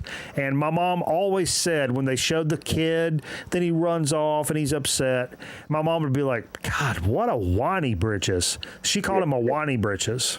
Damn right. He's a whiny britches. So do you have a favorite? I'm not gonna say like because you don't want like quality of movie like Rocky won like picture of the year, but like do you have a favorite like cheesy Stallone movie? And it could be that. Yeah, I mean that's up there for Stallone. Yeah, a random one that a lot of people don't think about is Fist. Oh, that's a good pick. Yeah, I mean, my favorite right here is gonna have to be Cobra. Because he's like acid wash jeans, if you want to count Cobra, I'll take Cobra over Fist all day long. Yeah. But like, first of all, the fact that he's driving like a '49 Mercury and it's like a fucking cop car. No, it's a 50 Ford, is it not?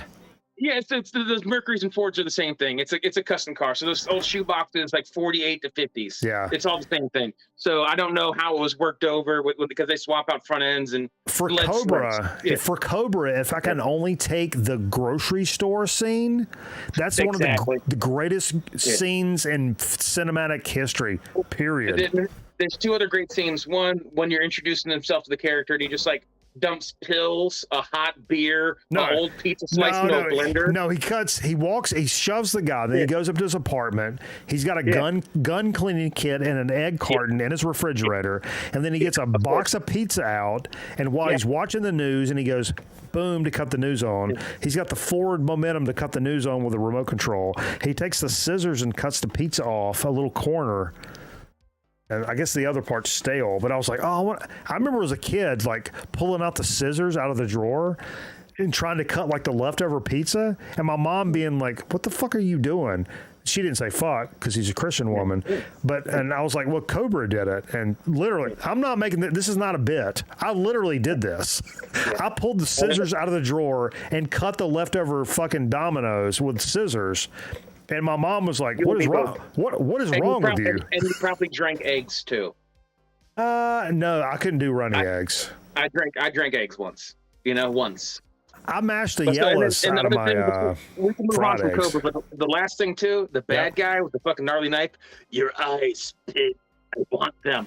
Fucking Dude, fantastic. Quick, goddamn it! I have to tell the story. I've told this story 20 times, but I'm gonna tell it again. Then blame it on me. You're good. I know. God damn it, fucking Eric. Yeah, my fault. So the only time I've been as far out west as I've ever been, which is Kansas City for me, it was with the FFA when I was in high school, Future Farmers of America. I was an FFA, dude. You're keeping it classy. Were you really? Yeah, I did a little bit of everything, man. Anywhere there was a pretty girl, I'd pretend to have interest. You're telling me I was on the debate team. I was on the art club. Hold up! You're telling me there was a pretty girl in the FFA in your school? Fuck off! And the teacher, Miss Forbes, was the teacher. Your teacher was a Miss? Miss Forbes, yeah. Which was all cool in the gang until she wants someone to put on the giant glove to like fucking impregnate a pig or something. Yeah, I was gonna say. I don't want to be that guy. You know what I mean? Until her cock falls out of her bike shorts. Oh yeah. She was skinny. She was a pretty skinny young thing, but she was cool. Anyway, so I was an officer. I was a vice president at one point, and do you know what the parliamentary procedure competitions were? Do you remember those? Barely. It's still vague, dude. Anyway, it was a competition where you get together as like a president, vice president, treasurer, sentinel, whatever, and they give you like a handout of the motions you do. Excuse me, I got the Melmacian hiccups. Anyway, I want to skip forward. This is fucking long. It was a made up thing. We have to like do like a fake meeting, but they gave you this sheet with like the okay, you have to do a rise to the point of order. Somebody has to not do a fucking motion, and you have to second it, whatever. Anyway, turns out this is like just like acting, and I was like a fucking retard, and I'm like, I'm really fucking good at this. There's all these rednecks that are just like, rise to the point of order. And I'm looking at the sheet and I'm like, oh yeah, let's make up this thing. Like me and you were fucking beefing and so I anyway, it's like acting, like make believe, and I'm like, I'm the master of make believe. Oh yeah. So anyhow, I do this and we get to the state championship because I'm pretty good at this. I don't want to say it's because of me, but it was because of me. We get to the state championship and we had this list of motions we had to do. And one of them was rise to the point of order. And I was the vice president. And so we start, and I didn't tell anybody about this. So we went through all the other things on the table. Everything's nip and tuck. It's like a fucking young Republicans meeting or whatever. But one of them's rise to the point of order. So in the middle of the meeting, I reach over to the other cat beside me and I'm like, hey, Jason. And he kind of like wouldn't look at me, but then like kind of looked at me. He's like, what? I was like, are you going to go to that party? I think fucking Mark's having that party. Are you going to and he looks at me like, what the fuck are you doing? Like he's mortified in his face, but I just keep talking and I keep talking and I keep talking until somebody gets it and they're like, hey, rise to the point of order. Could somebody tell Mike to shut up? I can't hear anything that's going on in the meeting. And we won the state competition. Boom. Nice. Fast forward. We take a trip from North Carolina. It's another whole story. All the way to Kansas City on a bus. we get all the way out there.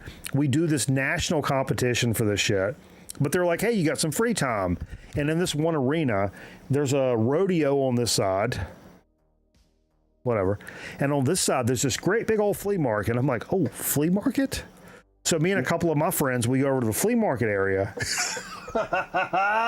And we come back to our FFA advisor, who's taken like 6 of us on this trip or whatever. 4 or 5 of us, 4 to 6 of us, 8 to 12 of us. There was 74 students on the bus. No. And we get back over there.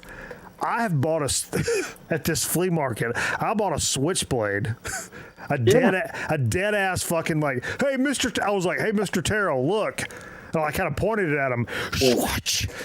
And he's like, Miller, what the fuck is, and then the other guy comes up, who's a big dude, and he's like, hey, Mr. Terrell, look what I got. And he pulls out this orange generic flea market box, the fucking Cobra knife with the spikes on the fucking thing. And it's literally like this big. So we're a tool for murder. Yeah, tool for murder. So these... we're kids on a fucking trip with an advisor. I've got a switchblade. He's got the Cobra knife. He takes them from both of us. He's like, but still, he's like, all right, well, when we get, you fucking idiots, you goddamn retards, well, when we get back, I'll give you your damn knives back, but y'all don't get to touch them till we go back now. Yeah. All the way from Kansas City to North Carolina, but when we get off a bus, I'll give them to you, goddamn it. Yeah. Different day and age. Fucking That's idiots. A different day and age. Oh, nowadays they'd put you in goddamn prison. Eric, you have to go away. Do I? Yep, that's it. Boom, you're out of here. All right. If you're kicking me out, then kick me out. Boom. Hey, out of here. Okay. I enjoyed it. I enjoyed it too, man. I love you.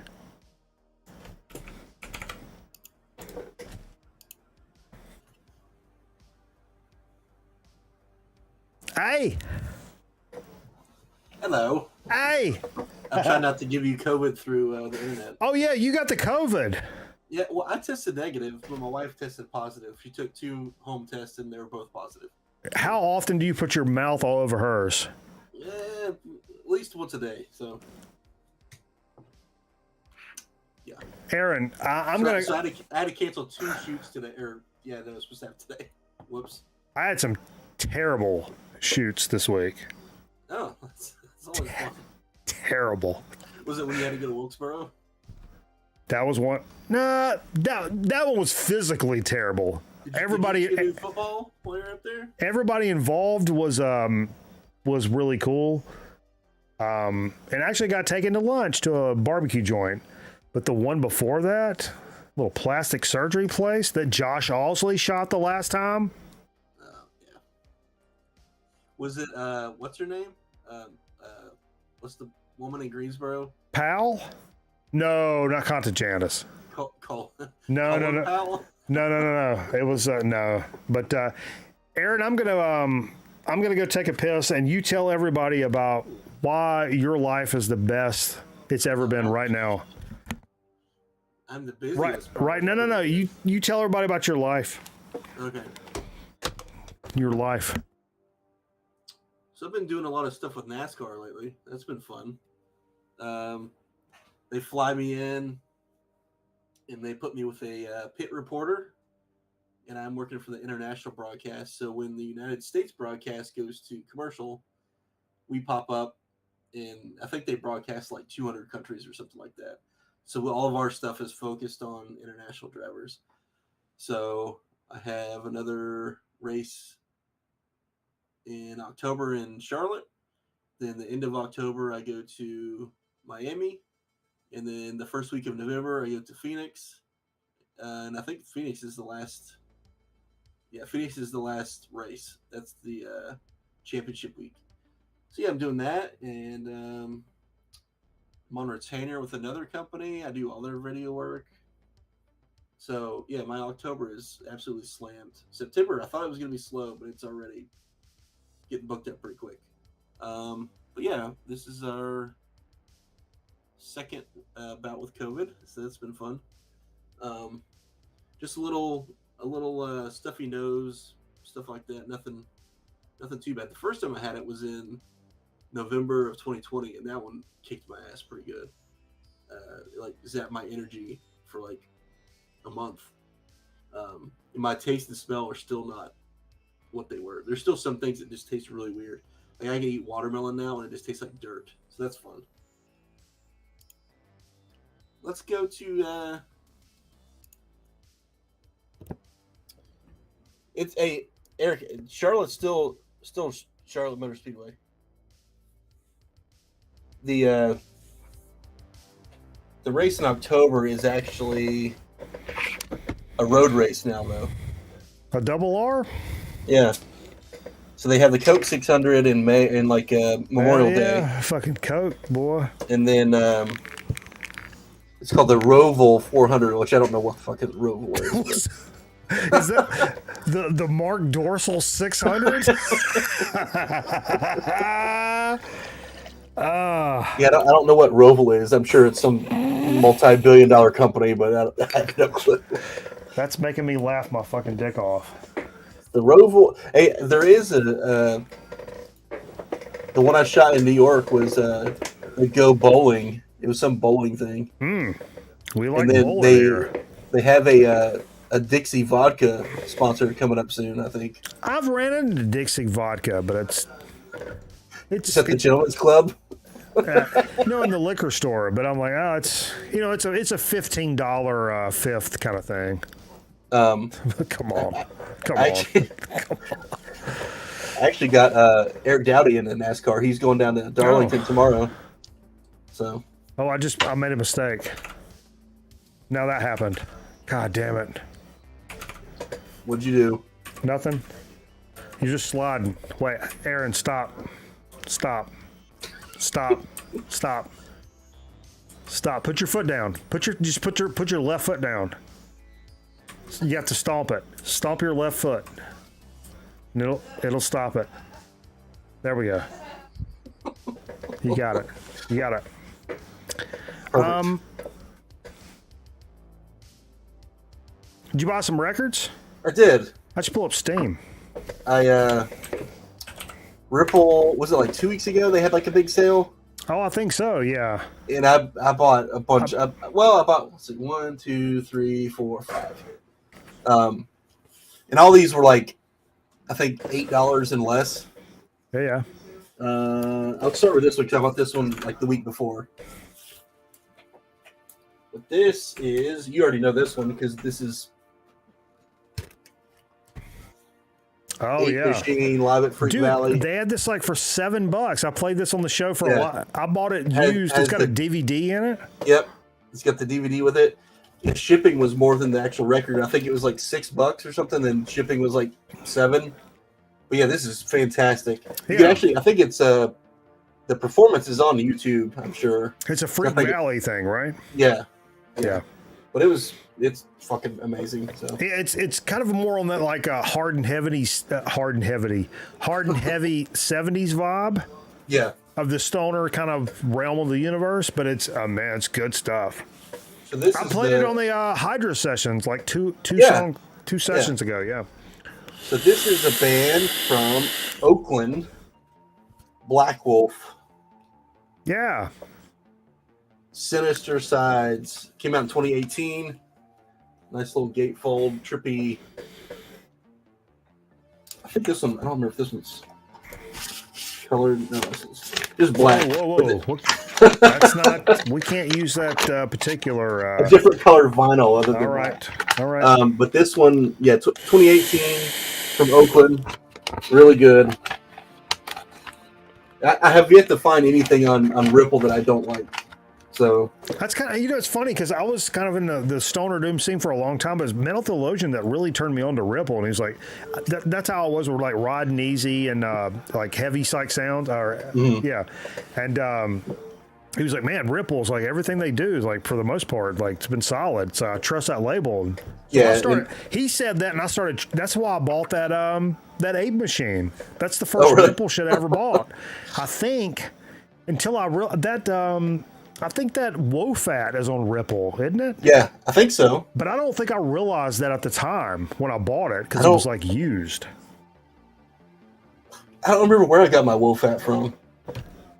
I say whoa, you say fat. Whoa. So I got that recent, was it the Black Code repress? Racist. Hey, Here's another. Dogecoin is up 4.69%, Aaron. I don't know if you're into crypto, but let's get into it. What is that? The Rare Breed. Apparently, these guys were only around for like 2 or 3 years, but this album is fucking awesome. Wow. It's they are from actually I don't remember. Who's my guest currently? This is Aaron Griffin, Luke. He's one of our moderators on the channel. But this is very, very Black Sabbath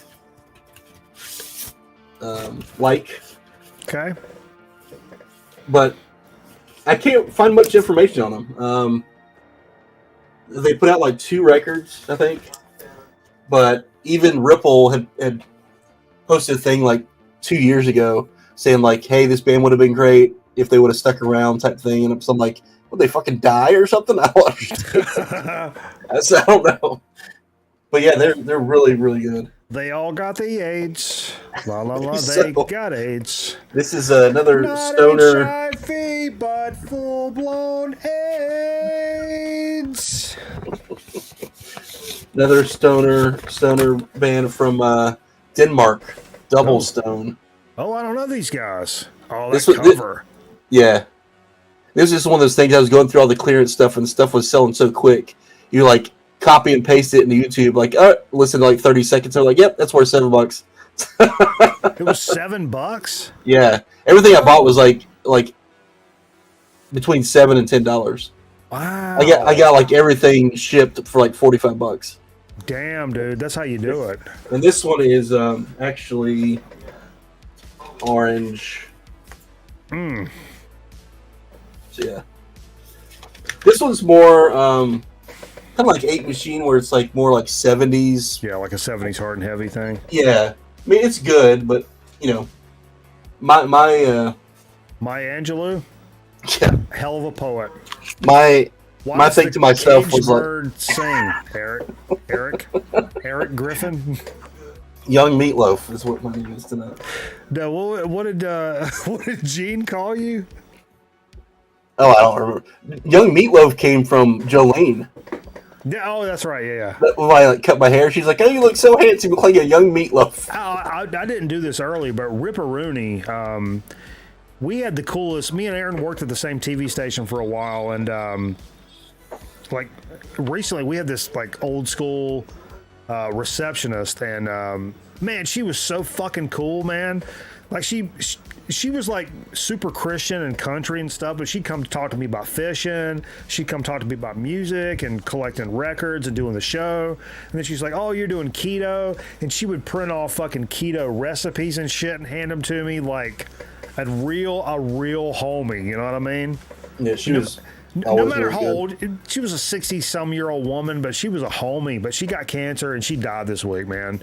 And let's do a little shot ski. You know, her birthday is actually today. Is it really?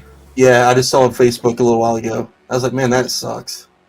The best, I think one of the best things, one of the things in the world that I'm the best at is telling a story, Aaron. And so the thing I can do to celebrate Jolene is to tell a Jolene story. And it's one of my, actually, aside from the fact that she croaked and shit, which is fucking, I mean, Ripperoonie, that's terrible. But this is one of my favorite stories. She told me, she's like, it was like me and my husband's anniversary and shit, right? And he come and picked me up. And I didn't even know we was going nowhere or nothing. It's like, get in the car, woman. So I got in the car. I thought we was going to damn Red Lobster or something. So we started going down the road. And we're on the highway. And she's like, hell, where are we going? And he's like giggling. He's like, well, I booked a condo down at Myrtle Beach. And we're going to go down to the beach for the weekend for your birthday. And she's like, oh, that's awesome. You know, whatever. And he, 20, 30 miles down the road, he's like, there's a little cooler there in the back. And I put a few Bud Lights in there, and like, you ain't driving, so if you want to sip on a couple of Bud Lights on the way down to the beach, like, whatever. And so she's like, so I was like, oh, hell yeah. So I pulled out a couple of Bud Lights, and I drank 2-3 Bud Lights, and then we had to, we stopped at McDonald's, and, grab a couple of McChickens, and I had to pee and whatnot. And she's like, I got out of the car, and I started walking in to pee, and she was like, Mike, I was stumbling around like a damn drunk. Like, I was stumbling all over the place, and I'm like, I ain't drank but two or three beers. I'm like, what's happened to me? She's like, I started thinking I was having a goddamn stroke. She didn't say goddamn. She's a Christian woman. She's like, I started thinking I was having a stroke. And she said, I looked down and I had my flip-flops on the wrong damn feet. That was her story. She literally thought she was having a stroke. That's awesome. She was wearing the opposite flip-flops, trying to walk to the bathroom at McDonald's, stumbling all around like a retard. And then she told, and as funny as I told it, which I'm sure is pretty goddamn funny, the way she told it was so perfect. That's why I tell it now. I've been telling that forever, not just because she died. I've been telling that story for years because she was fucking killer, and that's just what it is. Hey, rest in peace. Hell yeah.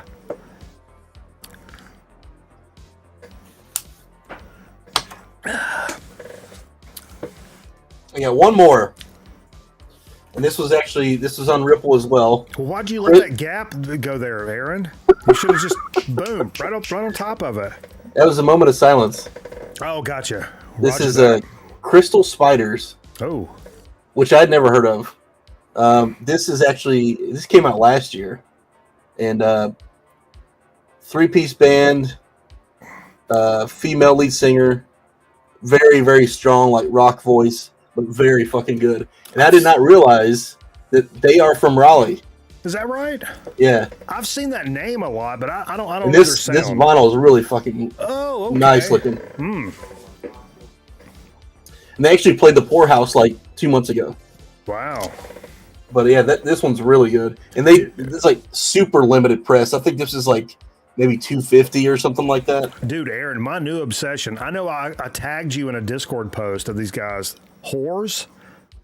Like, I must have missed it. I didn't see that one. It was a few months ago, but then like Pilmer went back and he watched Whores at Poorhouse. If you're fans of like Melvins, Tad, like that, like sludgier, man.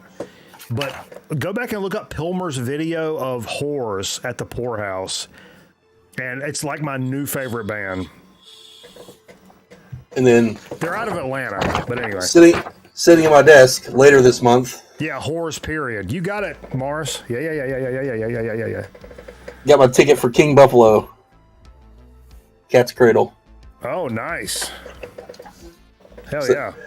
I forgot who's with him. I think it's Butthole City. That's a good band name. Oh, it was Heavy Temple. Have you ever listened to them? I don't think so. I never heard of them. I looked them up. They're good. So, and I know. Yeah, punctuated. Yeah.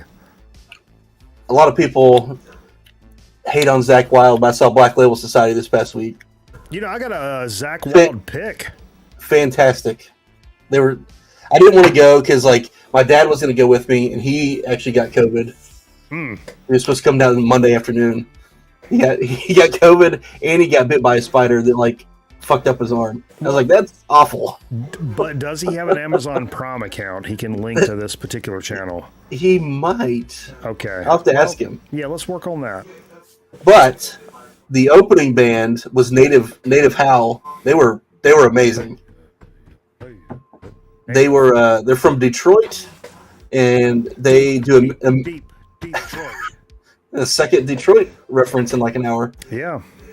They do a mixture of thrash and bluegrass, and it's fucking awesome. I'm kind But of for that.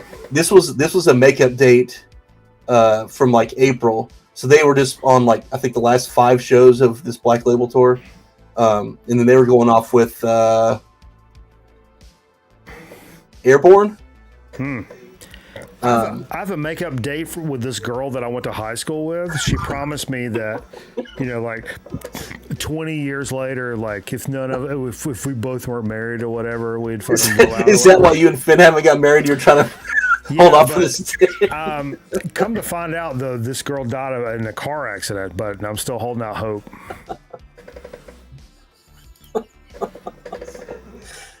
Oh, Jesus. That's all I got. Yes, my son. Oh, I should have cracked this open. Hold on. Yeah. Pull your butthole out, Aaron. While we're just sitting around. I mean, if you don't mind pulling your shorts off real quick. I should have busted this out. It's Chris Jericho champagne. Chris Jericho champagne. Yo, you know what? Here's something weird. You tell me if you guys are this way. I actually, you don't got to tell me nothing. I don't care what you guys say. I'm a champagne guy. I fucking hate wine. I don't drink wine. Maybe like a Moscato because it tastes like pancake syrup. Yeah, I'll drink something like white and sweet. Yeah, I could probably get down if it's a wedding and that's like all they're serving or whatever. But like, I don't drink wine. I'm not a wine drinker. But I like on purpose will go after and like a sparkling, Italian. What do you call them? Spumante, or a fucking like a champagne. I'm all about it. Actually, I found like salted meats, like a bacon or a hog jaw, or anything like that with a champagne is it's juxtapositionally delicious. That's what you could write on your bag of chips when you do your own chips. Actually, you could write it on my tombstone, except the space is going to be taken up with, I told y'all I was sick. I like any wine that's got a nice oaky afterbirth, as Michael Scott would say. I like JV cheerleaders, Aaron. Wait, Jerry, shut up. It was a fucking joke. I know Aaron's daughter is... she's doing the best she can. I know. 5th grade's a tough year for all girls. Well, most girls. Especially the second time around. Except for the ones that already, you know what I'm saying? Shut up, Jerry. It's after 2 o'clock. You can say whatever you want to now. Is it really after 2 o'clock? It's still 2. All right. Well, I'm going to get into the abortion issue. Oh, sweet. I'm not pro-choice. I'm pro-abortion. And God damn it, there's a fucking difference. Sorry. Population control, right? I'm just... Hey, it's Aaron over here. Hey. I probably made that freeze. No, I didn't. See, because I can't look and see. Here's the trick. Really tall now. Oh, this is what I got to do. I've never been able to do this before. I've got this little, I can actually pull up, I bought this mic arm on purpose because it has a cell phone holder on it. And I always pull like the chat up and shit over here, right? Why do I never pull the fucking rundown over here? Because that would make too much sense. Because I can't switch between rundown and Aaron or Aaron freezes. And I know that. You need like another little iPad or something. Yeah, or another monitor. Double stack here, like vertical. You just have one big monitor? Yeah. 27. Oh, man. I mean, it's like crazy monitor. You need another one. I couldn't go back to one. Just because I don't want to fucking block the view. That's true. But if I go vertical, that's what I want to say. Like, yeah, since I edit at home, I have to have 2. Yeah. Why was I going over to this? Look up some abortion facts, I think. Yeah, I think so. 29% of all women that like to have sex, 49% of those 29% actually say that in the end of the day, none of all this matters 50 to 60 years later from now. Period. So, I mean, You can't argue with facts. We can argue about it now, but 50, 60 years from now, none of this is fucking relevant. So it doesn't matter. But as a principle, I think that all Smurfs should be castrated. Because I don't believe they exist to begin with, Aaron. Counterpoint? Counterpoint. I don't have any counterpoint to that. You got me. Smurfs or Snorks? I'm going to go with Fraggle Rock. Down on Fraggle Rock. Okay, let's... Hey, who's down for some marbles right now? Let's do some marbles. Can I bring you in? It may take a goddamn master's degree to bring you in for this, Aaron, but... I'll just jump back over to Twitch. It's good. No. This is yeah, you're done. I don't want to talk to you no more. I don't care what you said about it. Window. Marbles.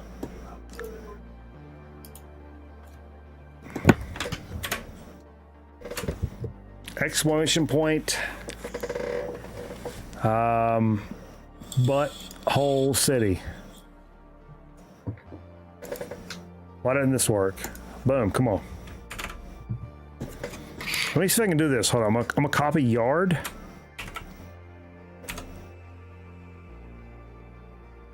I'm just testing my prowess right now. As a fucking it's not just being a content creator, folks. It's being a dynamic content creator that can adjust and fucking move and shake as things roll into your wheelhouse. Boom! You think I can bring Aaron Griffin into this fucking situation while we're doing this? Who can do this? Nobody. Literally fucking nobody. Nobody can do this. I'm the PhD of fucking perfection. I mean, I don't know what else to say. Exclamation point vote and the number of the track. You guys got fucking like 2 minutes and 15 seconds, and I don't want to argue about nothing. Figure it out. Don't argue. Dude, look, figure it out. Is Fever playing music tonight? No, Fever's playing music tomorrow night, and he's learned that he can't come over for this particular set. This is still that Duran Duran Vagabonds thing. Oh, yeah. Oh, you're frozen. Now I look like a fucking idiot, Aaron. Thanks.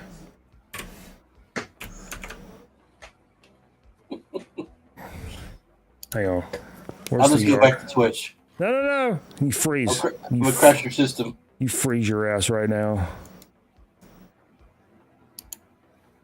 Where's the yard at? Why are you frozen? That's pissing me off. Computer's trying to do too many things at one time. No, it's combining these things. It's a problem. Is it OBS that's freaking out? It's combining OBS and StreamYard.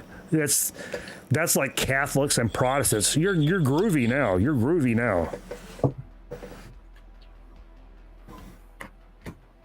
Okay, let's see what we got.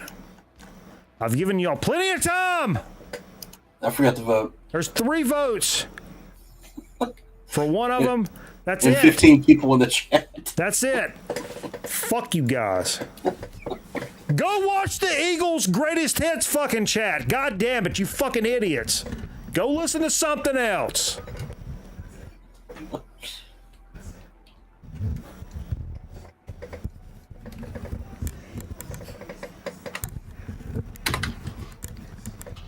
Tired of the shit.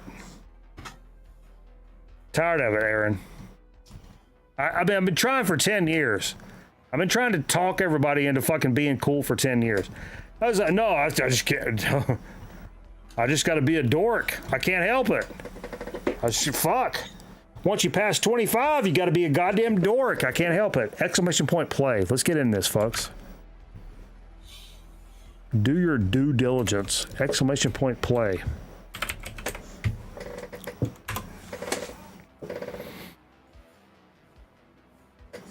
Aaron, do you wear your phone sideways on your belt? No. You're on the right stream. I lift up my belly and stick it under there. It can hold it. Why do I want to pay for a clip?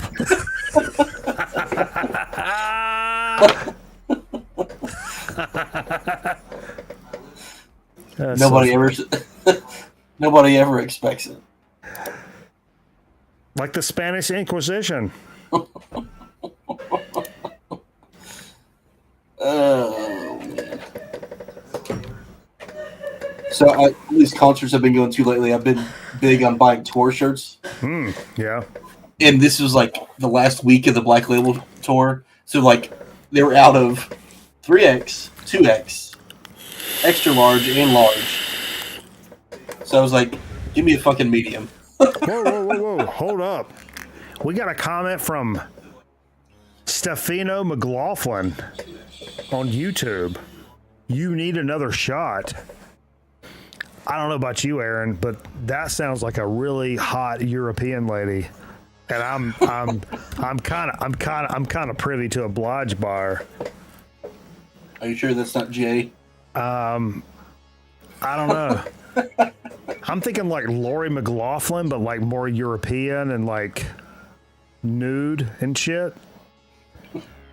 So like I'm kind of inclined to like.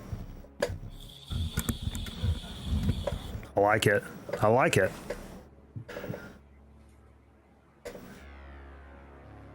Jay is for sure asleep. Oh yeah. Did he leave a long time ago? With a dude. Yeah, Jay's been gone for an hour. What are you saying? We're racing. If you had an exclamation point played by now, then I can't fucking tell you what to do about it. There's only 12 people playing. I'm retiring. This is the last show we're ever doing. I don't care. I don't care about nobody. You should stop the show at episode 499. That's a good idea. Skinny artist starting out in the pole position. Oh, looking good, feeling good, smelling good. I like to see it. Oh, but look at this butthole right here. It's throwing me off because look at this Twitch stream is like 15 seconds behind. Yeah, no, that's just like your life, Aaron. It is. I'm always 15 seconds behind. Oh, this is my nightmare where I see all my friends going down the fucking butthole of the universe. But you guys all come out great on the other side. I'm just kidding. Everybody dies but me.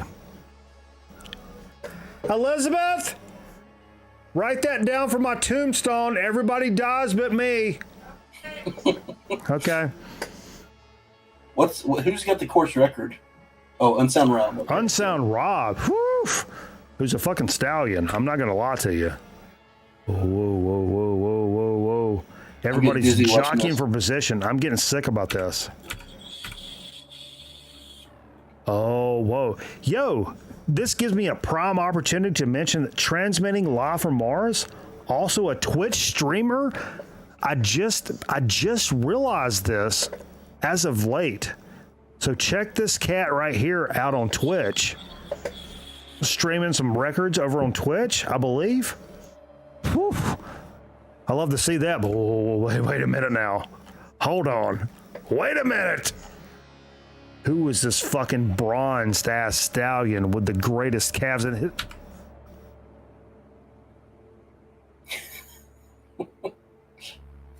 Now I'm pissed off about it.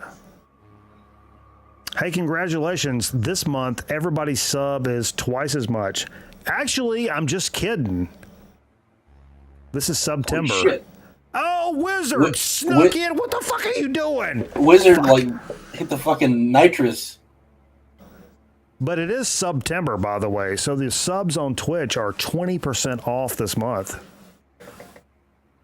God damn it. Oh, Nebulous Prowler just flew off the board. Wizard is also a Twitch streamer. So go, if you enjoy retro video games, ooh, Wizard of Video Games, new record, needs to fucking subscribe to the Wizard as well. Plus, he won marbles. Because he won marbles, in lieu of reaching into fucking Steve Sack, what I want you guys to do is to go over to the Wizard of Video Games channel and follow his stream. Wizard, post your channel link in the description and start streaming more often, or I'm gonna get really fucking pissed off about it. Because I just hyped you up, and now I need you to like start streaming like fucking 4 or 5 times a week. Did you break the and you broke this track record? Yep. Dude, post your link, Wizard, in the chat right now. I command you. And we'll all follow your channel and fucking get on Beat there. it by like 5 seconds. Yo, let's get into Dig of the Week. Let me look real quick. Get out of that. We don't need that. All right. You're still the only motherfucker in here, Aaron. Why does nobody else want to come up? I always ask that. Nobody ever answers. I fucking off-centered. And I slouch. See, now I can't bring you up. All right, I'm leaving. No. See, now I can. It's weird. I have to like trick it. I have to trick the computer. This is why I keep secrets from my computer. So GG's. Who's posting GG's? We're not GGing. I appreciate it, but we're not GGing. No GG. No GG. For the first time in a long time, what you vaping on right now, Aaron? This is a iced blood orange mango. You like a menthol guy? Like when I actually smoke cigarettes, no. No, but for whatever vape juice, yeah. Dude, look what I'm vaping right now. Coastal Clouds. This is a fantastic brand. What is that? Dog semen? No, it is fried. I can't do anything fried. No. Fried cream cakes. So it's a fried Twinkie. Like the super sweet, like dessert stuff. I can't. No, me neither. I'm a super light, like ultra light. I want like fruit juices. Yep. Clear like that. My favorite of all time is a nectarine watermelon that is actually clear, but this one is the exception. The fried cream cake, which is a fried Twinkie. Oh my god, it is fucking dope. It goes with a fucking seltzer, a beer, a shot. I do Coastal Clouds a lot, and I also do Naked 100 a lot. I've done a lot of naked chicks. I found this actually in a thrift store. I was remarking about how much vape juice? No. How much I hate that beer mugs and shit are always like reversed. Then I realized like because it's always like pointed toward you. Oh yeah. Then I realized like, oh no, everybody else is not on camera. Because I want to show everybody else the Superman. This was a like $1 mug from a Goodwill. Oh, it's even got the little tights and everything. Oh yeah, look at that. That was like a $1 mug from a Goodwill. But if I do it like, my right hand, because I'm a right-handed man, like a, human being, adult, like regular person. Jesus fucking Christ. What is that, just beer? What are you drinking? Yeah, it's beer. It's pointed this way.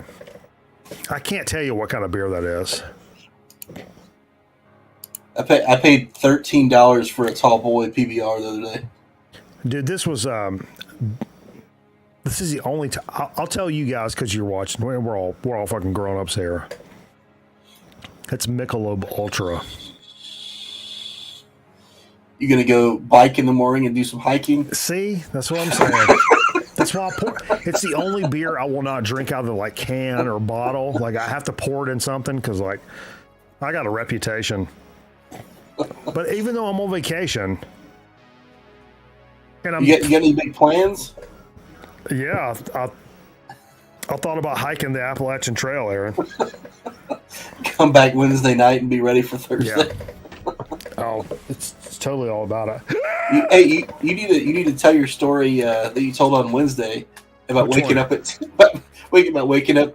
Jesus fucking. Actually, at 10 a.m. this is it. Because what I just told you, I have done tonight. The same thing. You don't have to be anywhere tomorrow, so it's fine. No, but yeah, you're right. It's the same. It's the same thing. Yeah, no, I can't tell that story.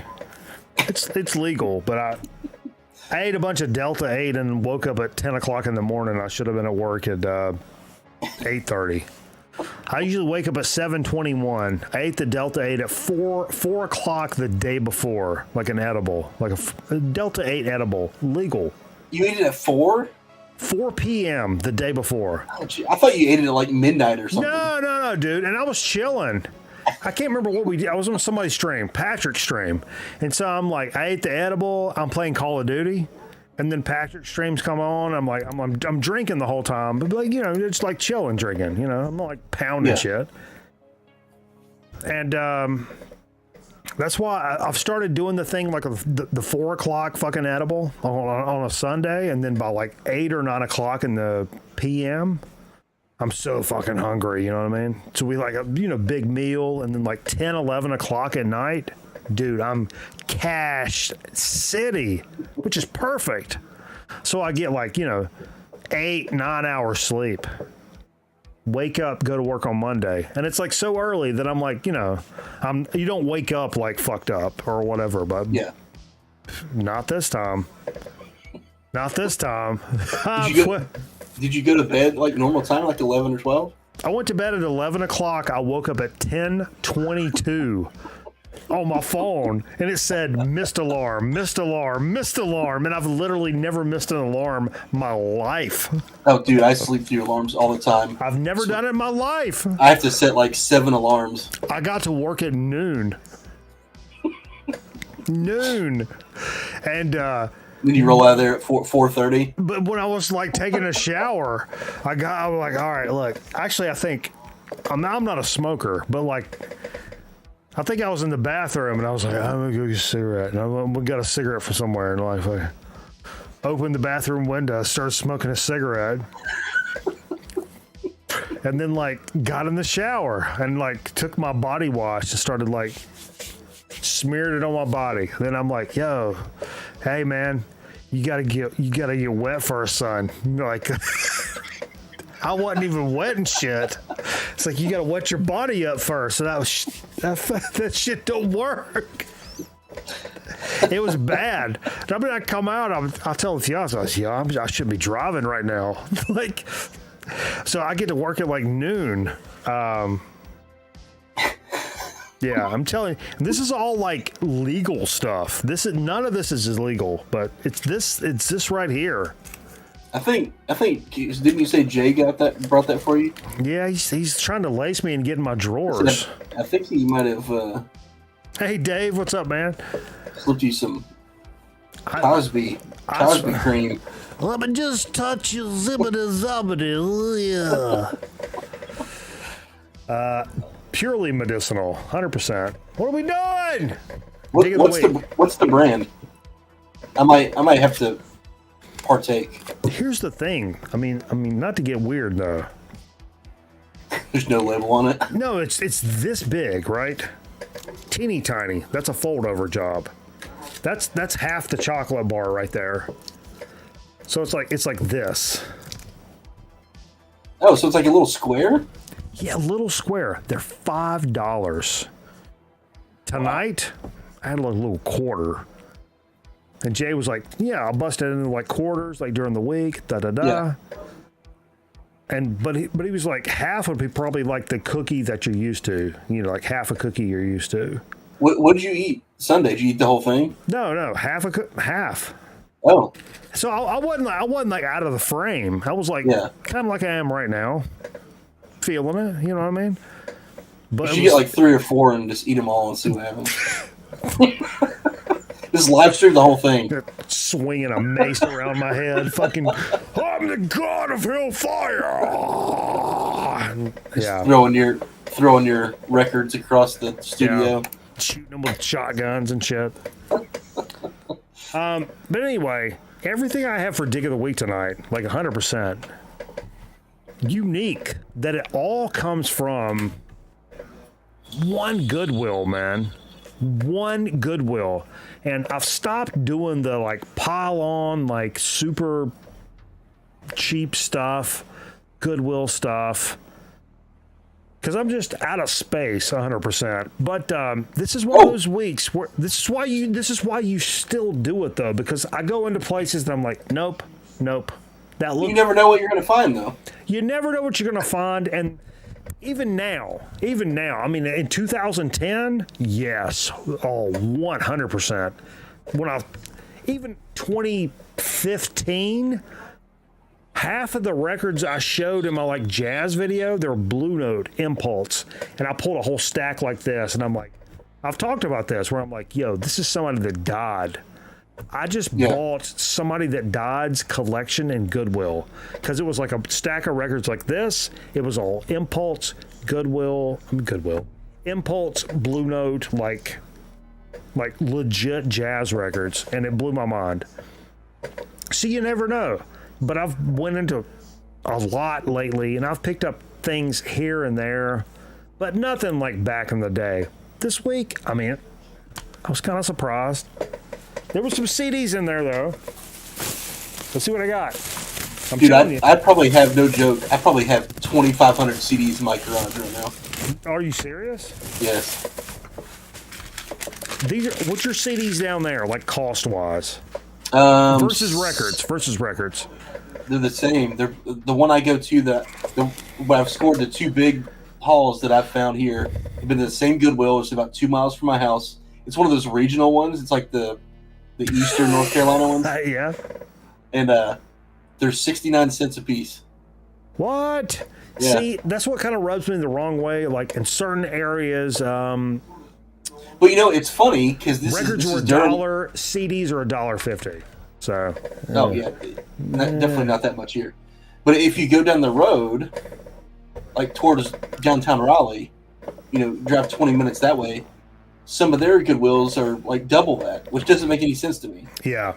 I found I'm on the lower side of things around here, but I'm still selective. I don't just buy stuff for I remember fucks. one time we were talking about that, and Lim was saying that, because she's in like Pacific Northwest somewhere, right? Yep, Portland. She was talking about like their Goodwill's like, it was like $2.79 a record. I was like, what the fuck? Oh yeah, no way. That's how it is. Probably the majority of the country is like more than that. Because the amount of movies and CDs and records I get from Goodwills, but like, you have to have the discipline to walk in there and look around and be like, nope, today's not the day. Yeah. And turn around and walk the fuck out. Because the next time you'll walk in there and be like, oh my God, what the hell? I just hit the jackpot. So that's why when you walk in there and it's like, you have to be able to nope it. This is one of those times I couldn't nope it. I mean, CD-wise, this is nothing crazy, but a 20th Century Masters anniversary, the best of Muddy Waters, the Millennium Collection. Oh, nice. On CD. I mean, everybody loves Muddy Waters, for fuck's sake. Look at that. That was $1.50, and my Goodwill goes through like phases. Like last year, there was like in like a 80s rock phase, and I picked up a couple like 80s metal records and stuff, or CDs, and then like in a couple months it'll be like Christian music. Yeah, but all the music is Christian music. It's and then funny. Right now they're in like a country thing. Like this same one, they had a super dope collection of hip hop that came in, and I saw like, the first Wu-Tang like in CD form. Like, oh shit! Like I've got it on vinyl, like whatever. But I'm buying this for $1.50. But it was empty. Yeah. Tupac, empty. Eazy-E, empty. Like all the dope hip hop stuff, empty. It's funny. I did find this, I found it kind of weird and rare enough. Recently, the T-Bone Walker very rare record we play on the show that's got the T-bone steak on it. Yeah. I've been playing that for fucking ever. And I love T-Bone Walker. I mean, he's a blues guy. I found a T-Bone Walker CD. It's a disc made in France.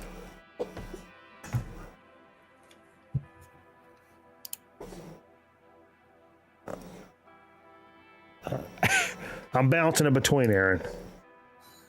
The regular and the And I didn't know this one, but I figured it looked like it to be in really good shape for this. And it's nothing I've ever seen before, like literally in my life. So I figured that's worth taking a peek at for $1.50. And yeah, it turns out it's a great blues record that T-Bone Walker originally recorded, I think in '68 in France, but this is like a '93 CD reissue, which also came out from France. So this is actually a French like import thing in the Goodwill, which is weird. And he's killer. Let's see what else is in here. God, I forgot about this. Punk You, Volume 1. I meant to look this up so I knew what the fuck I was talking about. Hold on, I'll show you, Aaron. I haven't seen that one. Is that a recent or fairly recent? Punk You, Volume 1.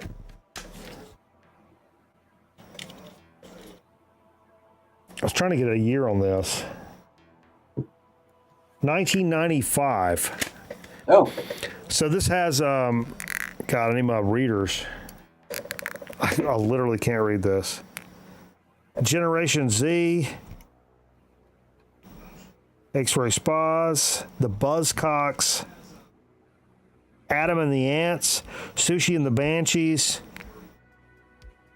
Cockney Rejects, Wire, Stiff Little Fingers, The Stranglers, 995. Or no, I'm sorry, 999. 919. Tom Robinson Band. Bow Wow Wow. Blondie's on this. Killing Joke, which everybody sings the fucking praises of Killing Joke. That's who we saw open for Tool the night that we got engaged in Raleigh. And they were literally the worst band I've ever heard live. Ever. But Metal Theologian, Bip Bop Boom, like John, like a lot of guys have been like, man, Killing Joke is like, man, it's one of those bands that like blah, blah, blah, blah, blah, like sing the praises of it. I'm like, dude, I heard him play before Tool. Like, I mean, it was just 2019, but I'm like, God damn, that was the worst shit I've ever heard in my fucking life. But I also know what it's like to be like direct support for a band. And what they do is they go out and set the fucking levels for everything for the band. Yeah. The headliner. And like, that's what the other guys play at. And they're like, that's what it is. Figure it out. And so I'm maybe attributing that to that, but Killing Joke on the Tool tour, it's literally the worst band I've ever heard in my entire life. They were terrible. Speaking of Tool, yes. That was like probably my best finds at Goodwill ever, in CD at least. I found like a bunch of those, the unofficial release, like Italy, like Tool's Power and all that shit. Oh yeah. Like I found that's right. I found all. I still have them all. But like that Tool's Power is apparently but pretty rare. Dave saw Tool with the Melvins opening. Oh my God. Shit. Jesus Christ, that's what I'm talking about. And I didn't know much about Killing Joke at the time, but like I don't know. Hey, all you fucking audiophile UHQR motherfuckers, hey, move aside. Because I found the ultimate, because I got a hype sticker that proves it. Jazz masterpiece, perhaps the most influential and best-selling jazz record ever made. The definitive version, so that you need not go any further. With bonus tracks and all the shit, the best value version of Miles Davis Kinda Blue. It is the definitive version. Conversation closed. Conversation killed.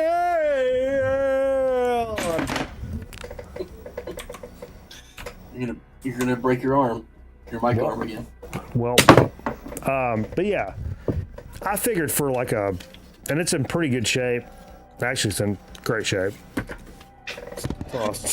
Jesus fucking Christ.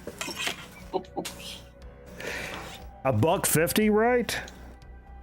I'm wondering where, like, do they have like a warehouse somewhere that like it's stuff that like wasn't, I don't know, because a lot of the stuff I find CD wise is in like mint condition.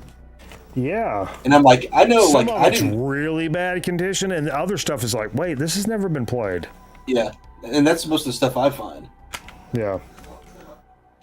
But yeah, I think I already have this on CD, and I've got the record. But like for $1.50, I could not leave that in there, right? Yeah. No. That's in same Goodwill.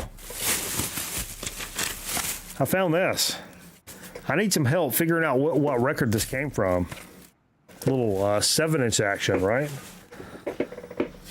We actually played some earlier.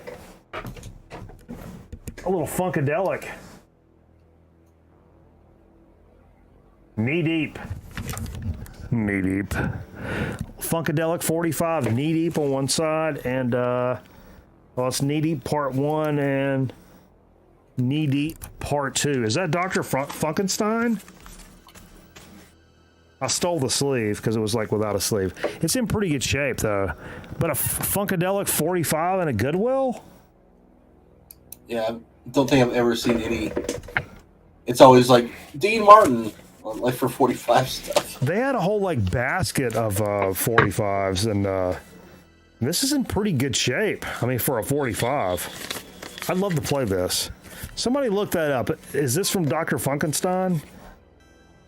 That would be my guess. I go wait. I got so much more to talk about.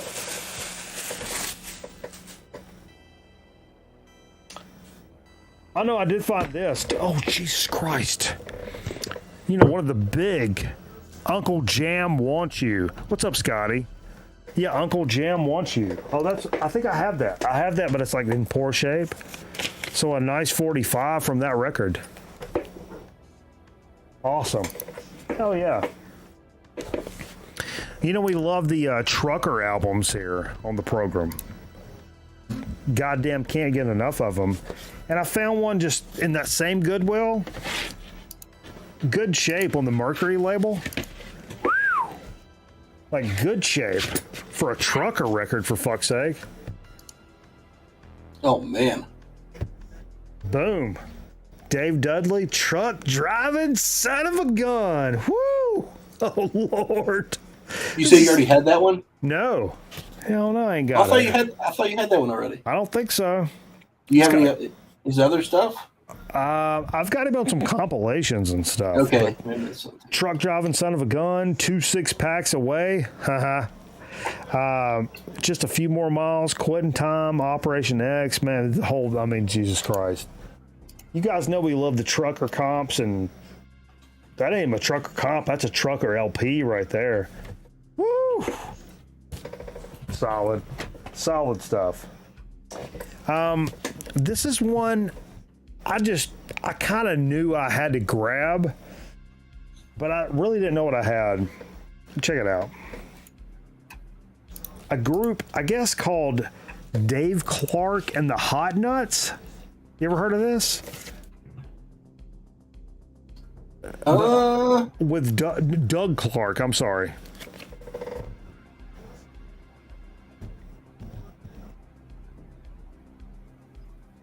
I feel like I think I might have one of their records. Well, it's funny you say that. If anybody, you would, because there's Chapel Hill based. Oh, really? Back in the 60s, and recorded a lot of stuff like soul. Think of like Sam and Dave kind of vibe. What was the name again? Man. Dave Clark. No, not Dave Clark. Doug Clark and the Hot Nuts. And the name of the album is Nuts to You. and they're almost they're like borderline Yes, like I do have one of their albums. nice.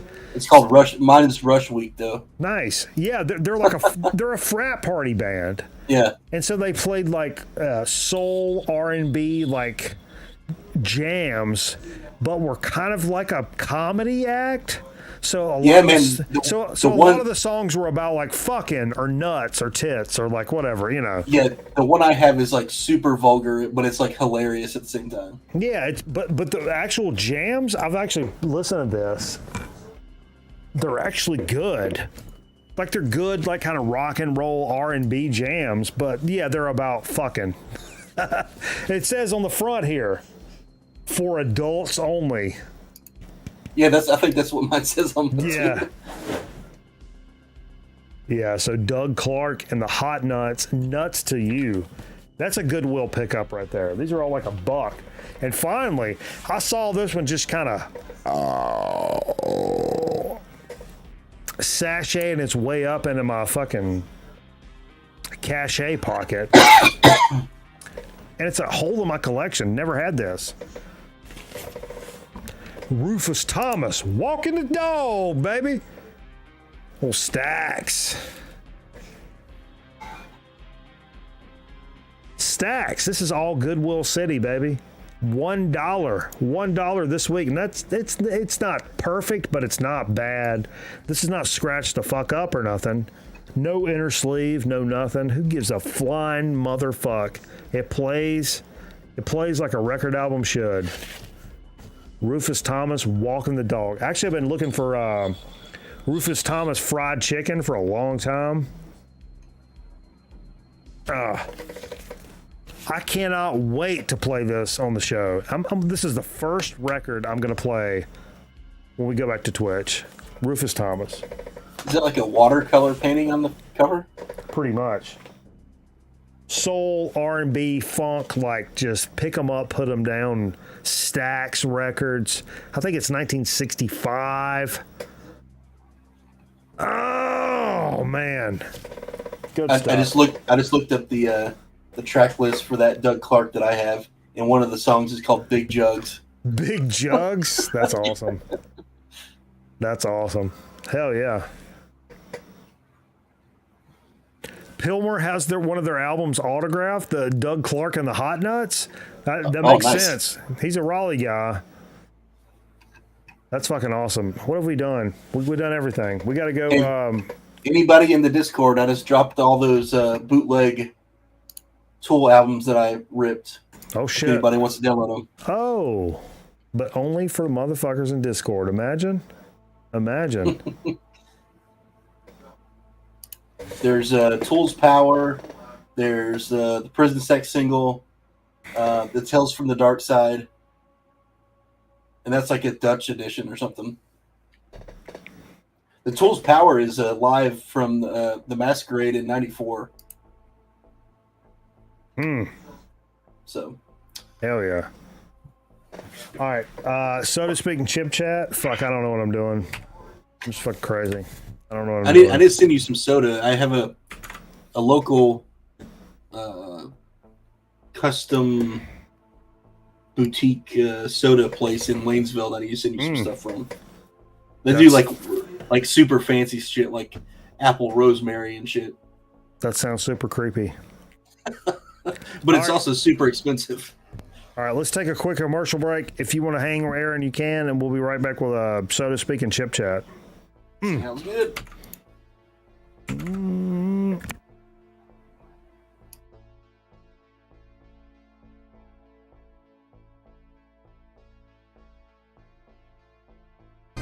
Introducing TurboGrafx 16, the next generation video game system. It's 4 times faster, so the games are more exciting. There are almost 10 times as many colors, so the arcade quality graphics are even more intense. And you can expand your system with a CD player for CD games with sound effects that are turbocharged. TurboGrafx 16 from NEC, the higher energy video game system.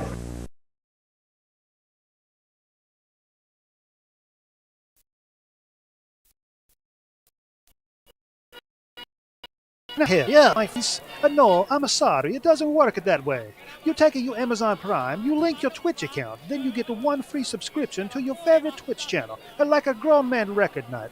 I like it at Mikey Bananas. He a funny guy and a good looking too. Jay, not so much.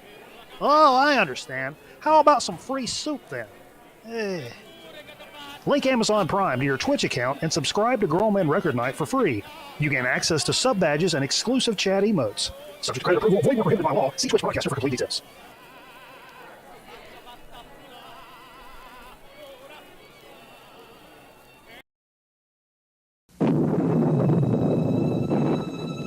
Oh, I do enjoy an evening with a little light entertainment.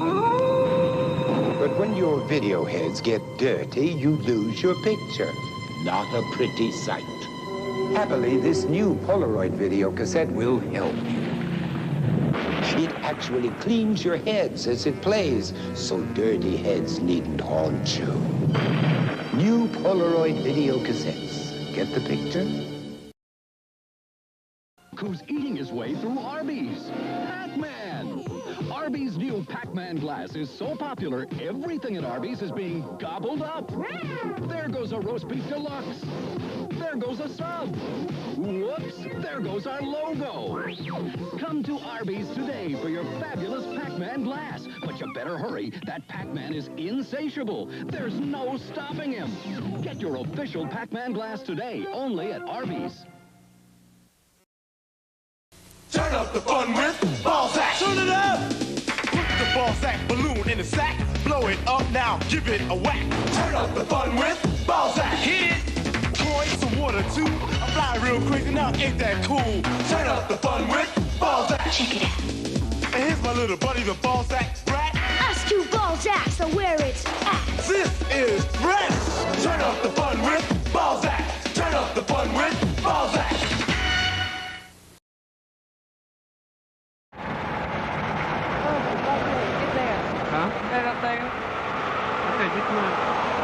You don't... No, heck no. Howard! Howard, don't knock it over. There's a car behind. I can't even get out there. No. You might fall down on you. It ain't locked here. Okay. Okay.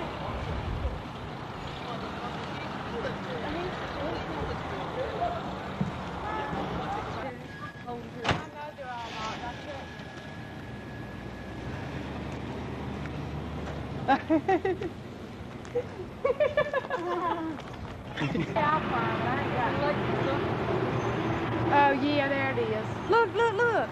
There you go, Buzz. Yeah, I might go off in it with the elevator. But they ain't because I pull out there.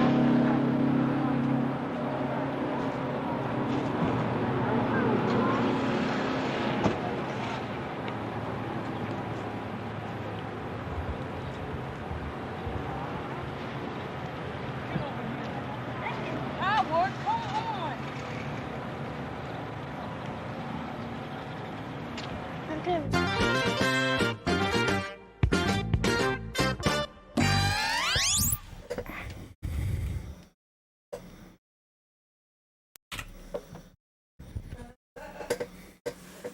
You still here?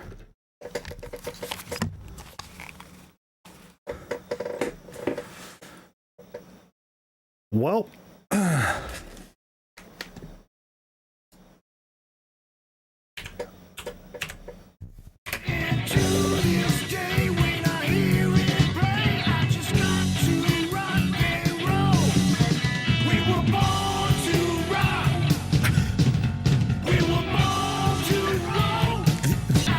the old squish download. Soda Speak. So for Soda Speak action, look, check it out. Yeah, man, for a few weeks now, I've been rocking this Bermuda zero sugar ginger beer. It's called Barrett's, Barritts. I feel like it's always got like too many like letters, too many consonants. But it's a Bermuda zero sugar ginger beer, which like mixing with vodka and like just hanging out has been like really, really, really good. Even just, I found myself like, I want to take a shot and like drink the whole like bottle because it's so good. So I decided to do another one. And we've done this one before. This is not a surprise. We've done this before. It's another zero sugar, crisp, classic, clear, real ginger ale. I wanted to compare it against it since I'm so familiar with the other one now. It's a Reed's.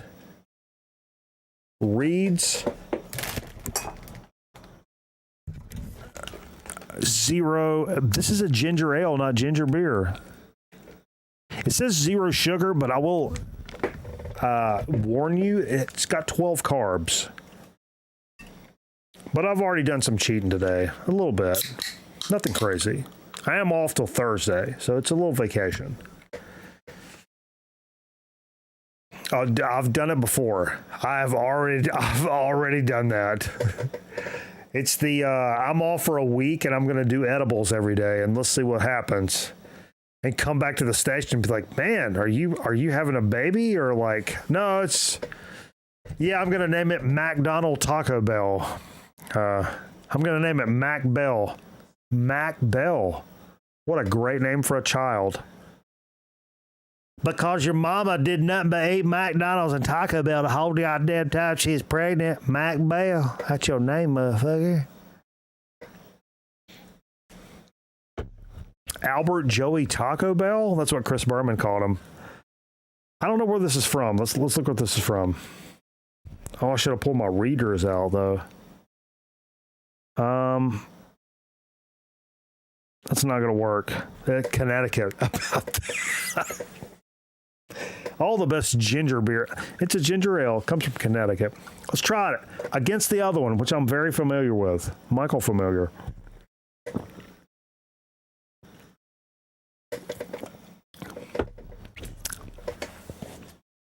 That's a good product. I don't like it better than the Barrett's. Barrett's to me is pretty much perfect. Here's what I taste with Reed's Real Ginger Ale, zero sugar. I taste way more citrus for a ginger ale, ginger beer than normal. Even more than a Canada Dry or whatever. I taste citrus, sharp, bitter, like top end, like stingy treble for us music people. I taste like a treble end of this. I also taste a very distinct artificial sweetener thing going on. It's not a bad drink. I would be, if you mix this with some vodka and like made a Moscow Mule, or like if you wanted to just sip this up and like take some shots, it's good. It's a good soda. Compared to the Barrett's, it's fucking like dog shit. So hand me the Barrett's. You heard me? What's that? He's muted. Who is? Aaron. Oh, Aaron's muted. Sorry, you were muted, Aaron. I'm sorry. Oh my God. Can't hear I was Aaron. talking so much. Not really. I know. You wasn't talking to us. He didn't say nothing. No. I was looking on their website. No, this is what I've been drinking right here. Is the Barrett's sugar-free ginger beer. It looks like, like water mixed with lemon juice or something. It's like a white. It's the only white soda I think we've ever done, but it's it's perfect. Is it chunky? No, this Food Line. So ghetto ass Food Line carries this for folks in the South. So I wanted to compare that to this, which is on sale this week, which is also in Food Line Ghetto Land. That's where I shop, is Food Line. Yeah. This is in there and it was on sale, and it's in the like primo section, so it's not in the Canada Dry section. You know what I mean? So there's also an IGA close to my house, so I'm not in the best part of town. Dude, go to the IGA, the one in Raleigh. That's where me and Ryan got those steaks. Oh, really? Dude, IGA's the bump in Raleigh, but yeah, the Reed's is okay. But compared to this, it's not. It's not. Go buy that. next to the shrimp cocktail. Actually, that was stored in the next. This was stored next to the shrimp cocktail. Have you tried one of the regular ginger ales and not the zero sugar one? I have before, but I've always, even the regular ones and the zero sugar. The Barrett's is better. It's an actual ginger beer versus ginger ale, and I'm not 100% sure what that means, but like that's a better soda than this. 100%. They also have a harvest spiced apple cider coming out. I'd fuck with that. And hey, look, compared to like Canada Dry or whatever is a slayer. It's amazing. But if you have this in your fucking, if you have the Barrett's in your local grosseteria, buy that one or order it online and tell them Mikey Banana sent you and get 20% off. And if they fuck with you about it, just you be like, hey, that's fine. Meet me down in the TJ Maxx parking lot and we'll fucking settle it out. It's no big deal. That's how grown men settle fucking problems. Where I'm from. I had one of these for the first time. What are you drinking? Like yesterday. Nitro? No. Oh. Just the regular zero sugar one. Dude, do you know how much caffeine that is? A lot. More than a Mountain Dew. Like, way more. That's 69. Yep, 69 milligrams. Don't tell me. I already know. But I'm usually a Coke Zero guy. Yeah, no, those are like, they're more than everything. I think they do that on purpose. Same thing with like Diet Coke. People people that are like super addicted to Diet Coke. Like, my mom is. Yeah, like, you know what you're addicted to is caffeine. Because they have way more caffeine than like regular Coke. She'll drink like 4, because she gets like the 6-pack bottles. She'll drink like 4 or 5 of those a day, not like bottles a day. I think a regular Coke is 34 and a Diet Coke is 46. And so when you switch to Diet Coke, you start drinking them and you're like, yeah, I mean, they taste okay, but like, yeah, they just make me feel like, fuck. It's like, oh yeah, you're fucked because you're jacked out of your gourd. You drink 2 Diet Cokes, you want to fucking windmill the goddamn universe. It's a lot of caffeine. For some reason, Diet Coke give me like really bad headaches. Aspartame. But I can drink Coke Zero and be fine. So I don't know. I don't know. Maybe it's all in my head. You might be gay, Aaron. I might be. There's nothing wrong with gay. I mean, I got a lot of gay friends. Including me. They're well, one including you, but there's a black guy that lives in my neighborhood. I mean, yeah. He's a friend of mine. Well. Potato chips, how my mom does do. Potato chips, how my mom does do. Excesso calorious. Excesso. There's a lot of stuff on the chip, is what you're saying. Those are thick. Pompous. Look at that. Es delicioso. Stings. Boom. Speaking of Bill, who's on that promo right there, this is one of those chips that Bill sent in the Bill's Box of Sound. You guys go subscribe to Bill's Box of Sound. You guys are already subscribed. He's got like 9 million subscribers. It's pretty impressive. Flavors from China, or Savours de Chine, it says. China. Bill, what'd you send me, bro? Chicken and tomato. But they're from Canada via China. I didn't know that was a. That's a long ass flight, is all I'm telling you. Didn't know that was a big dish in China. Look at that, chicken and tomato, but it's a Chinese flavor that comes from Canada. Comes from Canada, or as we like to call it, America Junior.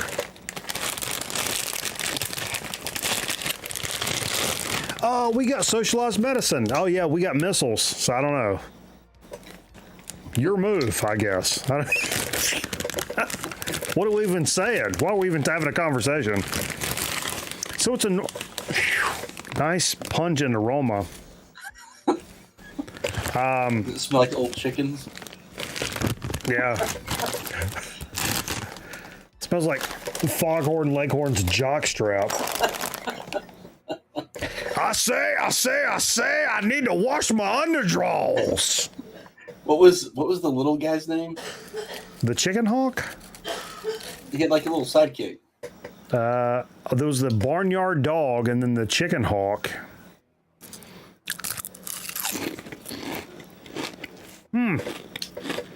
Wow.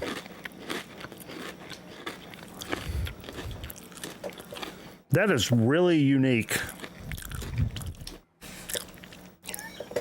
It's not bad. It's not good. It's good. I find it to be very tomatoey. Like fresh tomato taste? Think of tomato soup. Okay. Like a Progresso tomato basil soup. It tastes like that. It tastes like that. Mixed with medium rare chicken. I don't really get the chicken. Maybe there's a slight taste of like a rotisserie thing going on here.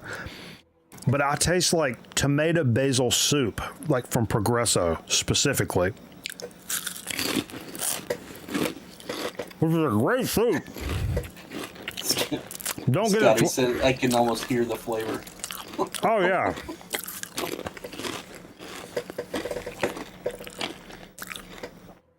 What's y'all's PSA? You got a good prostate score, Aaron? What's the highest score? Number 1. Is that how many fingers you have to take? USA, number 1. Rock and roll. Razor sharp. Rock and roll band. Well, Campbell's tomato soup. Campbell's tomato soup? What are you eating? Had this last night. I had some chips and salsa. I'm sad that they went up 49 cents. Oh, that's kind of whack. But for the price, these are pretty damn good. You know, tortilla chips. Like low key, even though I kind of fucked with those chips right there, and like I'm not abiding by the dude so much, but for the big cheat ski for this weekend, my mom made me some homemade salsa in a container. Ooh, like tomatoes from her garden, like jalapeno, fucking onion, cilantro, like, yeah. And I was like, you know what? I got like an actual bag of tortilla chips. Do you like fancy ones? I was gonna get like the deli made chips, but they didn't have any, so I had to get like mission chips, which I love. You just go to a Mexican restaurant and just like get a big bag. We don't need more chips, and then just leave, and you don't have to pay for them. I just walked in the door and said,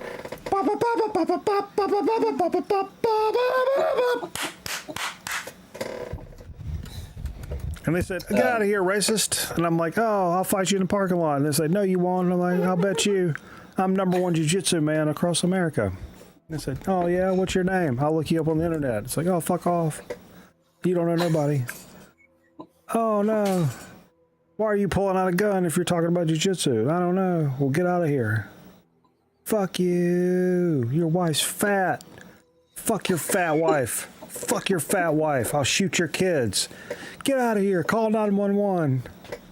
Mama, he's crazy. Mama, he's crazy. Call 911, Mama. Potato chips. Call 911, Mama."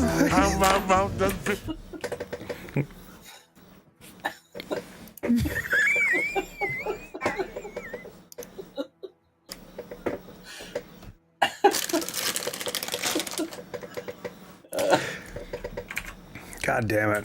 I'm done. We'll be back over on Twitch. We're going to play some records. Fucking Christ. All right, Aaron. Later, dude. Yeah. Bye.